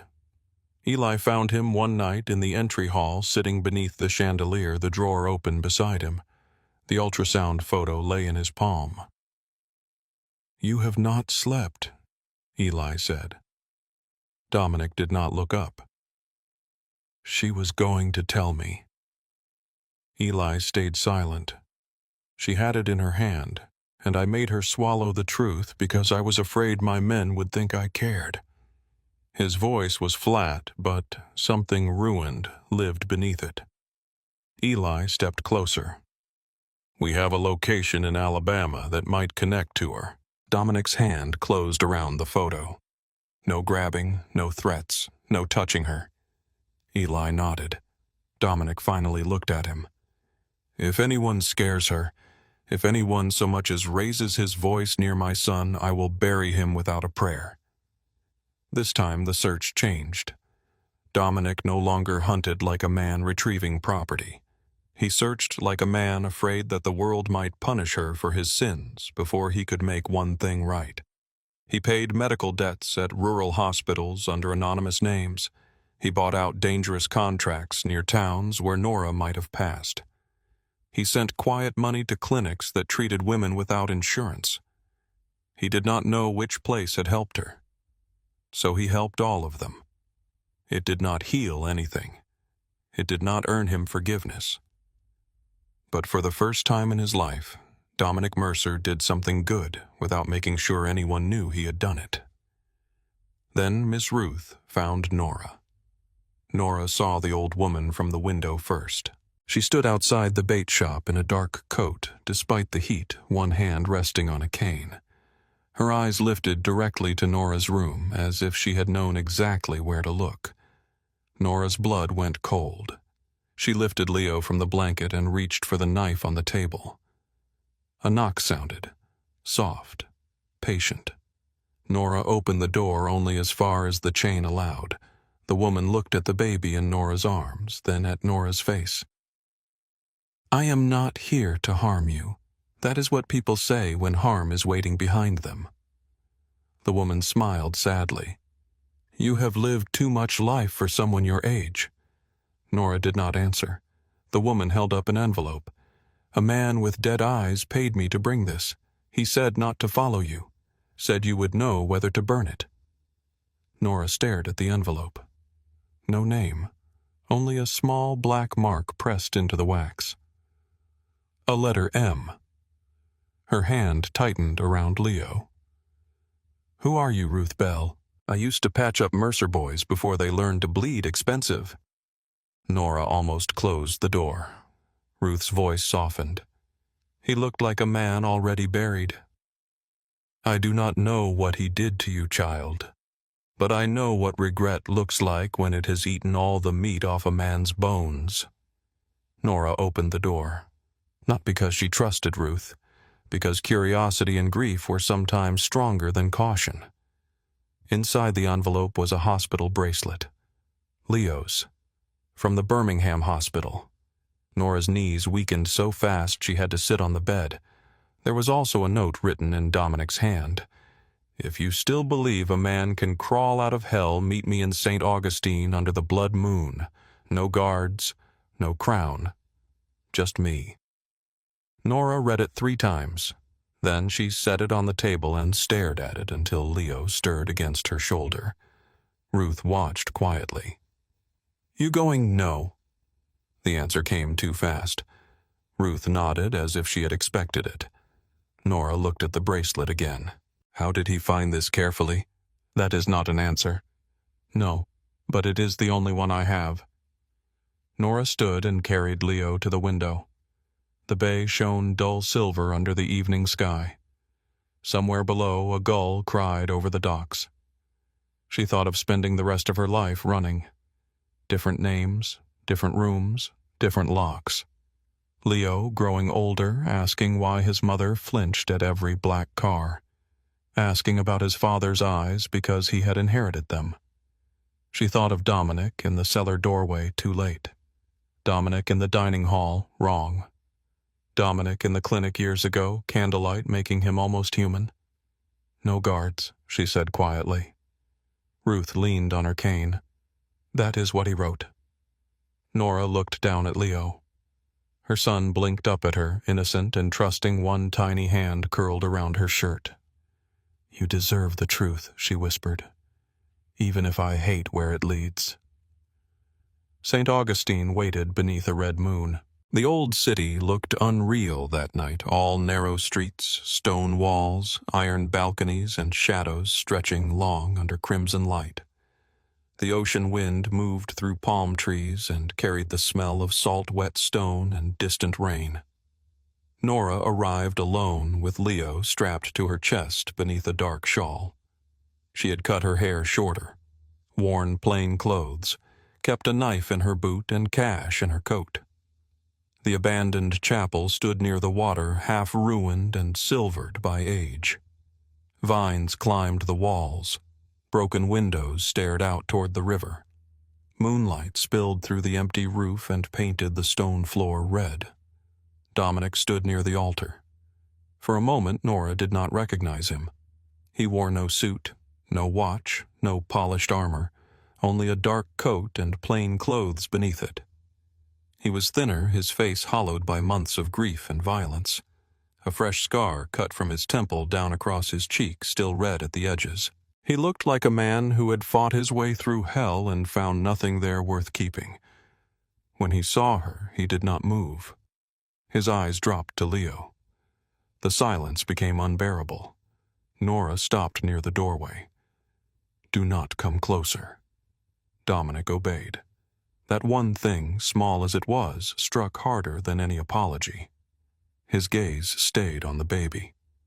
Leo slept against Nora's chest, one cheek pressed to her sweater, his dark hair soft beneath the shawl. Dominic's face changed. Not dramatically, not enough for anyone else to call it breaking. But Nora saw it. The last piece of the man he had been fell away. What is his name? Dominic asked. Nora hesitated. Leo. Dominic closed his eyes for 1 second. Leo, he repeated, barely a sound. The baby stirred, opened sleepy eyes, then settled again. Dominic took half a step before stopping himself. Nora noticed. Good. Let restraint hurt him. I do not deserve to hold him, Dominic said. No, Nora answered. You do not. He nodded. No anger, no defense. I know. The words should not have mattered.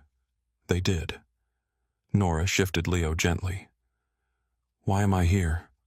Dominic reached inside his coat slowly, making sure she saw every movement. He removed a packet of papers and placed them on the broken stone floor between them. Nora did not pick them up. What is that? Everything. His voice was rough. Names, accounts, routes, judges, police, ports, Carter's men, mine. Enough to burn what is left of Mercer to the ground. Nora stared at him. You expect me to believe you are giving up your empire? No. Dominic looked at her eyes, dark and tired. I expect you to believe I finally understand what it cost me. Nora's throat tightened. That is not the same thing. I know. He looked at Leo again, and the pain in his face was so naked she almost looked away. I have spent my whole life thinking power could protect what mattered, but power became the thing everything had to survive. Nora's voice came cold to save herself from softness. "Do not say love." Dominic looked back at her. She stepped farther into the red moonlight. "Do not stand there with scars and pretty regret and say you love me. Love is cheap when it is a word." He swallowed. Nora's voice trembled, but she did not let it break. "Prove it when it costs you something." Dominic lowered his eyes to the papers on the floor. "It already has." "No," Nora said. "That is guilt. I am talking about choice." Before Dominic could answer, a slow clap echoed from the shadows. Nora turned. Dominic moved instantly, stepping between her and the sound. Carter Voss emerged from the broken side arch with 6 armed men behind him. He was lean, silver-haired, dressed in a dark suit that looked untouched by the damp air. His smile was calm and hateful. "Beautiful," Carter said. "The fallen king, the runaway nurse, and the little prince." Dominic's voice went deadly quiet. "Leave them out of this." Carter laughed. "You brought them into this the moment you let the world know they mattered." Nora backed toward the wall, one hand on Leo, the other reaching slowly for the knife in her coat. One of Carter's men moved faster. He grabbed her wrist. Nora twisted, drove her knee up, and almost broke free, but another man seized Leo from the carrier. The baby woke, screaming. The sound tore through Nora's body. "No," she lunged. A gun lifted toward her face. Dominic stopped moving. Carter took Leo from the man and held him with terrible care, like a collector holding something rare. Nora could not breathe. Leo's cries filled the ruined chapel. "Give him to me," she said. Her voice was not loud. It was worse than loud. Carter smiled at Dominic. "This is what love makes of men like us. It gives our enemies something soft to cut." Dominic stared at Leo, then at Nora. "I am going to get him back," he said. Nora's eyes filled with terror. How Dominic did not answer. He turned to Carter and raised both hands. "No weapons," Dominic said. "No men." Carter's smile widened. "The king wants to bargain." Dominic stepped forward. Nora grabbed his sleeve. "Do not." He looked back at her then. Only once. There was no pride in his face, no command, no possession, only grief and a kind of peace that frightened her more than rage. "You asked me to prove it," he said. Her hand tightened. "You cannot save us by dying." Dominic's eyes moved to Leo. "Maybe not, but I can stop making you pay for my life." He gently pulled free. Then he walked toward the guns. Each step seemed to echo through the chapel. Carter's men watched him with greedy attention. Carter held Leo tighter, pleased with the theater of it. "On your knees," Carter said. Dominic lowered himself to the stone floor. Nora made a sound she did not recognize. Carter laughed softly. "There he is, Dominic Mercer, the man who drowned half the Gulf in blood, kneeling for a nurse." Dominic looked up. "No," he said. "Kneeling for my son." Carter's smile faltered. That was when Eli moved. He came from above, dropping from the broken choir loft where he had hidden against Dominic's orders. He slammed into the man nearest Carter. The gun went off, firing into stone. Leo screamed. Carter stumbled. Nora ran. Dominic surged up from his knees and took the first bullet in his shoulder before he reached Carter. The impact spun him, but he did not fall. He hit Carter with the full weight of his body. Leo slipped from Carter's arms, and Nora caught her son against her chest so hard they both went to the ground. She curled around him as gunfire shattered the chapel. Eli dragged one man down. Dominic fought through the others with brutal, desperate precision, not trying to win, only trying to clear a path. "Nora," he shouted. "The side door." She crawled toward it with Leo clutched beneath her stones, cutting her palms. Carter rose behind Dominic, blood at his mouth gun in hand. Nora saw him. "Dominic." Dominic turned as the shot fired. The bullet struck his side. He staggered, one hand going to the wound. Carter smiled through blood. Still not enough. Dominic's eyes shifted to a small device clipped to Carter's belt. A detonator. Nora saw the recognition cross Dominic's face. Carter followed his gaze too late. Dominic lunged. They collided near the altar.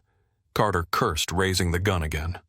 Dominic drove his fist into Carter's throat, tore the detonator free, and looked at Eli. Eli understood before Nora did.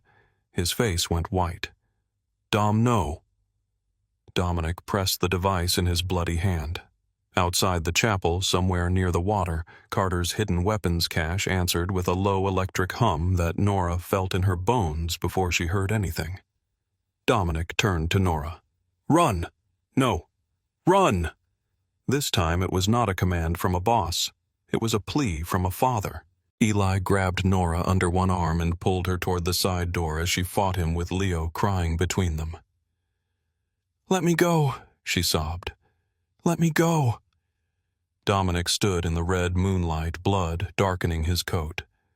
Carter's men shouting around him as they realized too late what he had done. For one suspended second, his eyes met Nora's across the chapel. He smiled. Not the cruel smile, not the powerful one. A small, broken, grateful thing. Then the night tore open. The explosion did not begin in the chapel. It began outside, down by the old storage house where Carter had hidden enough weapons to start a private war. Fire rose in a violent bloom orange and white against the red moon. The blast punched through the air, shattering windows, throwing stone dust and heat across the chapel floor. Eli dragged Nora through the side passage as the roof groaned behind them. She held Leo so tightly she feared she might hurt him, but he was alive, screaming warm against her heart. They hit the grass outside and rolled down the slope toward the riverbank. Another blast followed. The chapel shook. Part of the wall collapsed inward. Nora tried to stand, but her legs failed. "Dominic," she gasped. Eli held her back. "No." She clawed at his arm. "He is in there." Eli's face twisted with grief. "Nora, no." Fire climbed through the broken roof. Smoke swallowed the archway where Dominic had stood. Men shouted inside, then the sounds vanished beneath falling stone and flame. Nora sank to the wet grass with Leo in her arms. The baby cried against her chest, alive, because Dominic had walked toward death instead of away from it. For a long time, Nora could not move. The river reflected the fire in trembling pieces. Ash drifted through the air like black snow. Sirens began in the distance, thin at first, then growing louder. Eli knelt beside her, one hand pressed to a bleeding cut above his eye. "We have to go." Nora stared at the burning chapel. "I cannot leave him." Eli's voice broke. "He made me promise." Nora looked at him slowly. Eli swallowed. "He said if this went bad, I was to get you and the boy out. No matter what you said, no matter what I had to carry." Nora looked down at Leo. His crying had softened into hiccups. His little fist gripped her sweater. His face was red and wet and alive. Dominic's son. Her son. The only innocent thing left in the ruins of all their choices. Nora pressed her lips to Leo's forehead. Then she stood. Every part of her wanted to run back into the smoke. Every part of the mother in her knew she could not.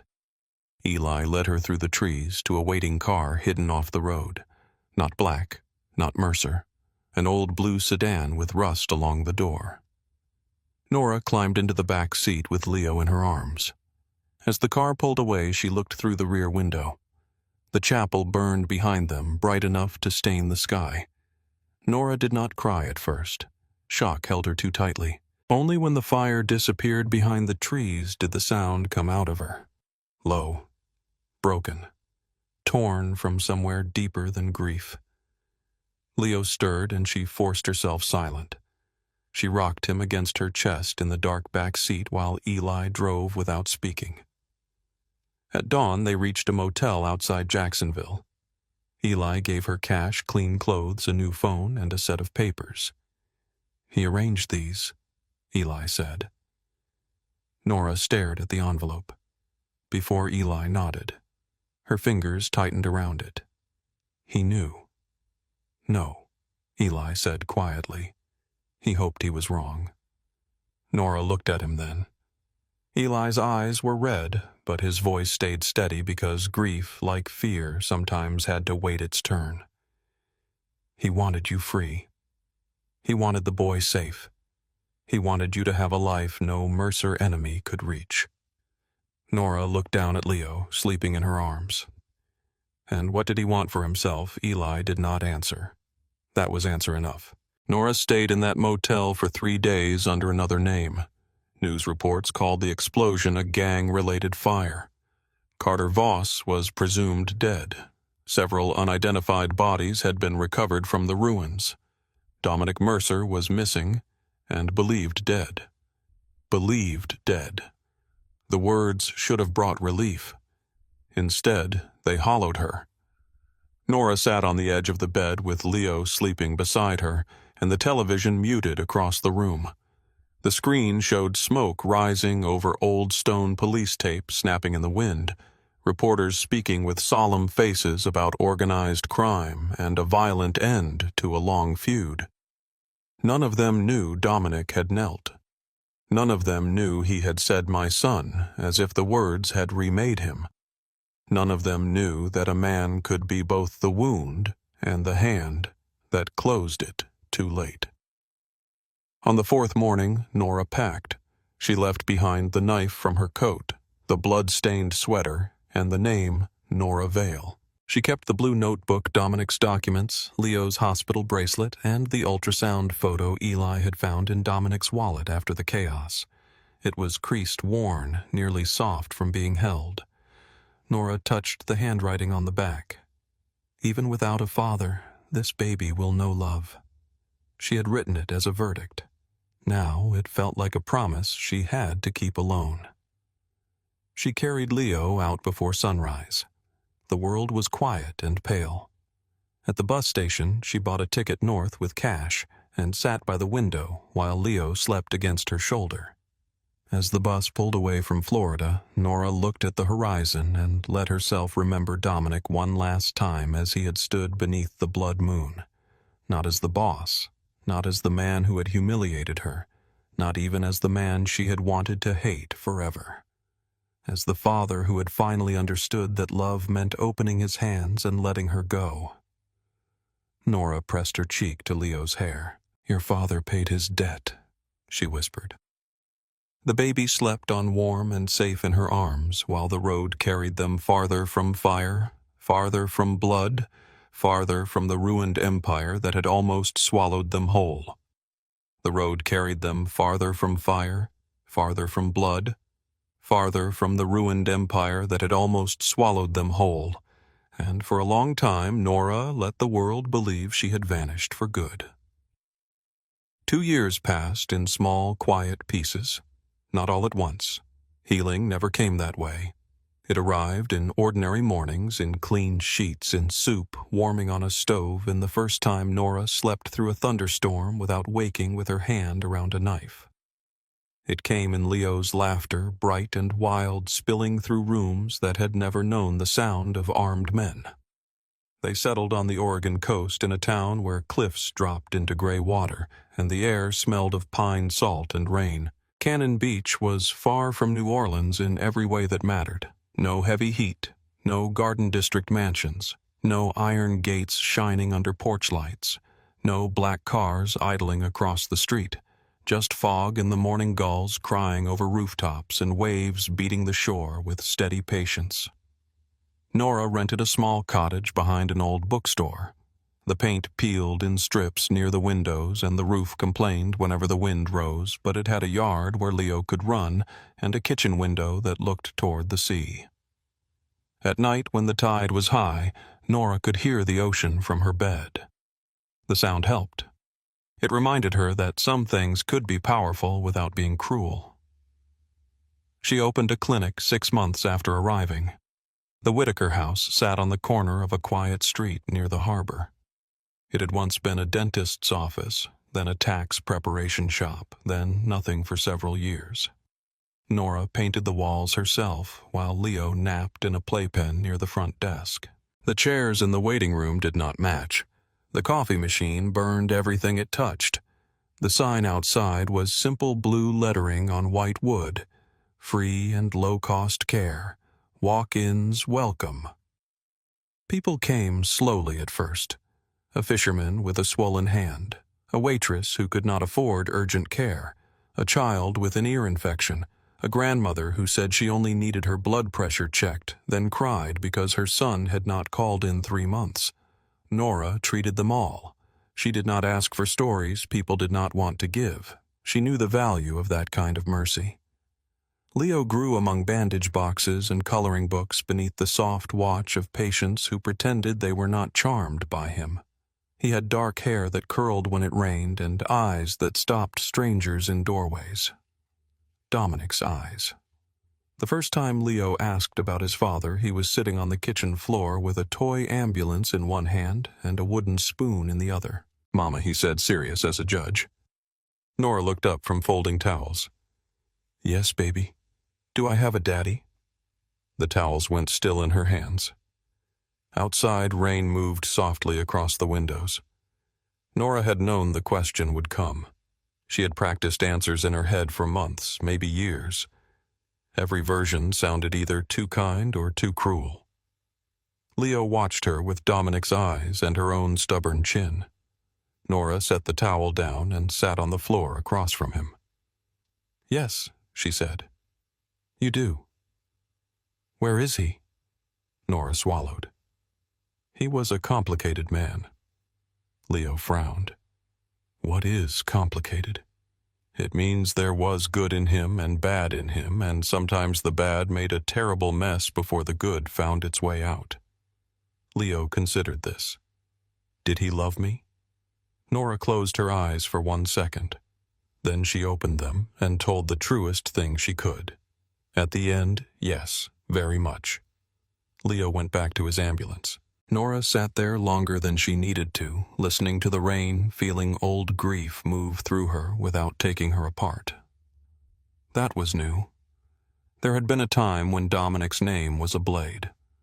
Now it was a scar. Still there. Still visible if touched the wrong way. But closed. At least Nora believed it was closed. Autumn came early that year. The days grew short and silver. Tourists thinned. The clinic smelled of disinfectant damp coats and the cinnamon tea Nora made when the wind turned cold. Leo was 2 now, all quick feet, loud questions, and sudden hugs that could knock the breath out of her. One evening Nora stayed late after a long day of patients. A deckhand had split his eyebrow open. A pregnant teenager had come in terrified and left with vitamins referrals and Nora's private number. An old man named Mr. Vale had pretended not to cry when Nora helped him fill out forms for medication assistance. By the time she locked the medicine cabinet, the sky outside had gone dark blue. Rain tapped against the windows. Leo slept in the small back room on a cot, his toy ambulance tucked under his arm. Nora turned off the exam room light. The front door opened. Not hard, not fast, careful. The bell above it gave one soft sound. Nora froze with her hand still on the light switch. For a moment, she thought the past had finally caught up in the shape she had always feared. Men with guns. Orders spoken in low voices, a hand around her arm. But the man in the doorway stood alone. Plain gray coat, dark hair damp from rain. One hand resting against the doorframe as if he did not trust his body to stay upright. Dominic Mercer. Nora did not move. The room seemed to tilt around him. The humming refrigerator, the smell of tea, the stack of patient files on the desk, all of it became distant. He was thinner than the man she remembered. Not weak, but changed. His face had harder lines now cut by suffering instead of pride. The scar from St. Augustine ran from his temple across his cheek, pale and jagged. His eyes were still dark, but the coldness was gone. That frightened her more than the cold ever had. He did not step inside. He only looked at her from the threshold with rain on his coat and something fragile in his face. "Nora," he said. Her name sounded different now. Not like a claim, like a prayer he was afraid to speak too loudly. Nora's hand moved beneath the desk to where she kept a small can of pepper spray. Old habits did not vanish just because grief learned manners. Dominic saw the movement. He lifted both hands slowly. "I am not armed." Nora found her voice. "You are supposed to be dead." A shadow crossed his face. "I know." The silence after that was full of everything the fire had not burned. Nora walked to the back room door and looked in. Leo was still asleep, one arm flung above his head, curls damp with sweat. She closed the door softly and turned back. Dominic had not moved. That mattered. "What do you want?" she asked. His throat worked once. Permission to come in. The question landed harder than an apology. For most of the time she had known him, Dominic Mercer had entered rooms like ownership was a law of nature. He had taken space, taken silence, taken choices. Now he stood in the rain outside a free clinic and waited for one word from her. Nora hated that it touched her. She stepped aside, but not far. "Come in." Dominic entered slowly and closed the door behind him. He remained near it, careful not to crowd her. Nora crossed her arms. "Talk." He looked around the clinic first. Not with judgment, with something close to wonder. "You built this?" "I did." His eyes returned to her. "It suits you. Do not start with compliments." He nodded once. "All right." He reached inside his coat, slowly giving her time to object. When she did not, he pulled out a folder and placed it on the front desk. Nora did not touch it. "What is that proof?" "Of what?" "That Mercer is gone." The words moved through the room like cold wind. Nora stared at him. Dominic's voice stayed low. "Eli got me out before the chapel came down. I spent 4 months in a private hospital under another name. Carter died that night. Vivian took a deal after the federal charges came down. She gave up what she knew to save herself." Nora's jaw tightened at Vivian's name. Dominic continued.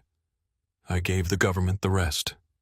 Accounts, judges, ports, shell companies, men who thought loyalty meant they could keep hurting people after I was gone." Nora looked at the folder. "You expect me to believe you gave it all up?" "No." He met her eyes. "I expect you to check." That stopped her. Dominic looked down at his hands. "The houses are gone. The cars. The shipping fronts. The accounts that were not seized were transferred into restitution funds, clinics, shelters, legal aid offices. Some of it went here." Nora's breath caught. She thought of the anonymous donation that had arrived 3 months ago, enough to replace the clinic's leaking roof, enough to buy a new ultrasound machine, enough to keep the doors open through winter. Her face hardened. "That was you." "Yes. I did not ask for your money." "I know." "Then why?" "Because there are people who need help, and I had money that should never have been mine." Nora stared at him for a long moment. That answer was better than she wanted it to be. She turned away and walked to the window. Rain blurred the glass. Across the street, the bookstore lights glowed warm and yellow. Her reflection looked back at her older than the woman who had left New Orleans, stronger than the woman who had cried alone in a hospital bed. "You should have stayed gone," she said. Dominic's voice came from behind her. "I tried." That made her turn. He did not defend himself. He did not step closer. "I told myself you were safer without me. That Leo was better with a father he could imagine kindly than a living man he might one day have to forgive." Nora's voice sharpened. "Do not use his name like you have earned it." Pain crossed his face, but he accepted the blow. "You are right." The words came easily. No pride rose to stop them. Nora looked at him, really looked, and that was when she understood the cruelest part. He had changed. Not enough to erase anything, not enough to make the past gentle, but enough that hating him was no longer simple. She hated him for that too. The back room door creaked. Nora turned just as Leo wandered out, sleepy barefoot, clutching his ambulance. Mama Nora crossed the room at once and lifted him. "Hey, baby, you woke up." Leo rested his head on her shoulder, then noticed the man near the door. His small body went still. Dominic did not move. He looked at Leo as if the entire world had narrowed to one child in dinosaur pajamas. Nora felt his reaction before she saw it. The breath leaving him, the careful stillness, the grief bright and silent rising in his eyes. Leo lifted his head. "Who is that?" Nora's arms tightened around him. Dominic waited. He waited for Nora to choose the truth or silence, to give him a name or erase him. For once, the power was entirely hers. Nora looked at her son. "This is Dominic." Leo studied him. Dominic lowered himself slowly to one knee, keeping distance. "Hi, Leo." Nora stiffened at the name but said nothing. Leo looked at the scar on Dominic's face. "You got hurt." Dominic's mouth trembled in something that was almost a smile. "Yes, buddy. I did." "Did it hurt?" "Yes." "Did you cry?" Dominic looked up at Nora for one brief second, then back at Leo. "Yes." Leo considered that with grave importance. Then he held out the toy ambulance. "Mama fixes people." Dominic accepted the toy with both hands like a holy thing. "I know she does." Nora had to look away. Leo yawned and buried his face in her neck. The moment ended quietly. Not with music. Not with forgiveness. Just a tired child, a ruined man, and a woman holding both memory and choice in the same room. Nora carried Leo back to the cot. She tucked the blanket around him, kissed his forehead, and stood there until his breathing evened out again. When she returned, Dominic was still holding the ambulance. "You can meet him tomorrow," Nora said. Dominic looked up. Hope moved across his face so quickly it almost broke her. In the park by the beach, she continued. "1 hour. I will be there the whole time. No gifts unless I approve them. No touching him unless he chooses. No stories about who you were. No promises you cannot keep." Dominic nodded. "Anything else?" "Yes." Nora stepped closer. "If you bring danger to his life, even once I will disappear so completely, you will spend the rest of your life wondering whether we were ever real." Dominic did not flinch. "Fair. And Dominic—" "Yes." Her voice lowered. "You do not get me back because you suffered." His eyes filled, but he held her gaze. "I know. You do not get to make your guilt my responsibility. I know. You do not get to love me like I am something you lost and found." His voice broke then, not loudly, but enough. "I know." Nora searched his face for the old anger, the old pride, the old need to win. She found only a man standing in the wreckage of what he had been. The next morning the sky cleared. Cannon Beach looked washed clean beneath pale sunlight. The ocean stretched wide and gray waves folding white against the sand. Nora arrived at the park with Leo bundled in a blue jacket, one hand holding hers, the other clutching his ambulance. Dominic was already there. He sat on a bench, facing the water, hands, visible posture, careful. No phone in his hand. No car waiting at the curb. No shadow moving where a guard might stand. When Leo saw him, he hid behind Nora's leg. Dominic turned and smiled softly. "Morning, Leo?" Leo peeked out. "You came back." Dominic's face changed at the simple words. "Yes," he said. "I did." Nora heard all the things he did not add. Too late. Not enough. As long as you allow. Leo looked at Nora. "It is okay," she said. "You can say hello if you want." Leo walked forward 3 small steps, then stopped. Dominic slid off the bench and sat on the grass instead, making himself smaller. Leo liked that. He showed Dominic the ambulance again and began explaining in serious toddler language that it could save Wales cats and sometimes pancakes. Dominic listened as if receiving military orders. Nora stood a few feet away with her arms crossed, watching the most feared man she had ever known learn how to sit still for a child. It should not have hurt. It did. Over the next weeks, Dominic came when Nora allowed it. Never early, never late, never with excuses. He met Leo at the park then, at the library, then at the clinic during lunch when Nora was too busy to leave. He learned Leo liked blueberries but hated strawberries unless they were in jam. He learned that Leo cried when socks felt wrong. He learned that bedtime stories required different voices and that Nora could silence a feverish toddler with one look and a cool cloth. He did not ask for more than she gave. That was the proof that changed her most. One evening after a clinic fundraiser, Nora found Dominic asleep in a waiting room chair with Leo curled against his side. The room was dim.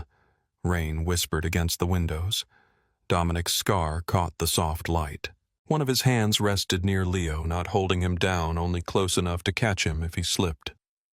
Nora stood in the doorway for a long time. Then she took a blanket from the shelf and covered them both. Dominic woke at the movement. Their eyes met. Neither spoke.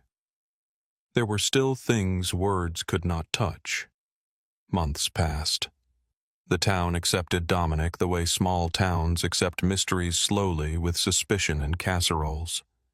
He volunteered at the clinic not as a donor, not as a savior, but as the man who fixed the broken cabinet, carried boxes cleaned after long days, and sat quietly with patients who were too proud to admit they were scared. Mr. Vale called him the scarred fellow. The pregnant teenager who kept coming back for checkups asked Nora if he was her husband. Nora said, "No." Dominic, standing nearby with a stack of files, said nothing. That mattered too. One morning near spring, Nora walked down to the beach alone before the clinic opened.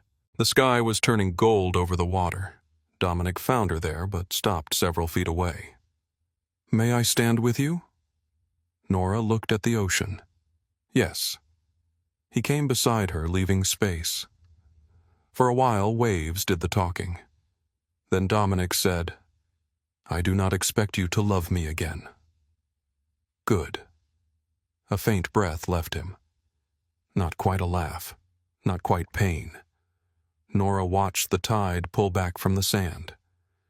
"I am not the woman who left your mansion. I know. I am not the woman you dragged from Mississippi. I know. I am not the woman who waited for you to become good." Dominic turned his head toward her. "No," he said. "You became free without me." The truth of it settled between them. Nora looked at him then. "And you are not allowed to love me like a possession." His eyes held hers. "Then I will spend the rest of my life learning how to love without taking." She studied him. The scar, the quiet hands, the absence of demand. "You do not get the rest of my life today. I know. You get breakfast with your son. You get the clinic roof that still needs fixing. You get one honest day at a time." Dominic looked out at the water. "I can live with that." Nora almost smiled. "You will have to." Leo's voice called from the path behind them. "Mama." "Dominic." "Pancakes." They turned. Leo stood with Mrs. Bell from the bookstore, who watched them with the shameless curiosity of a woman who had already decided everyone's business was community property. Nora started toward her son. Dominic did not reach for her hand. He never did unless she offered first. That morning, with the sun rising over the water and the past finally quiet enough to breathe around Nora, stopped. She looked down at Dominic's hand. Then she took it. His fingers closed around hers carefully, as if the smallest pressure might break the gift. Nora did not forgive everything in that moment. She did not forget the mansion, the cellar, the rain, the drawer, the words that had once cut her open. But she was no longer living inside the wound. She walked toward her son, with Dominic beside her, not ahead of her, not behind her, not owning the road beneath their feet. Just beside her. Leo ran into the sand and threw himself against Nora's legs, laughing. Dominic bent to lift him, then paused and looked at Nora. She nodded. Only then did he pick Leo up. The boy squealed and wrapped his arms around Dominic's neck. Nora watched them, feeling grief and love move through her together. No longer enemies. No longer storms. Once Dominic Mercer had called her nothing because he needed the world to believe he was untouchable. But Nora had carried her dignity through every locked room, every lie, every mile of running. She had saved lives with blood on her hands and fear in her throat. She had loved her son fiercely enough to leave and loved herself fiercely enough not to return until return became a choice. She was never his weakness. She was never his debt. She was never the poor nurse who should have been grateful for scraps of mercy. She was the truth he had to lose everything to deserve. And as the morning opened over the Oregon coast, Nora Whitaker walked into it with her son laughing in her arms, and the man who had finally learned to ask before reaching.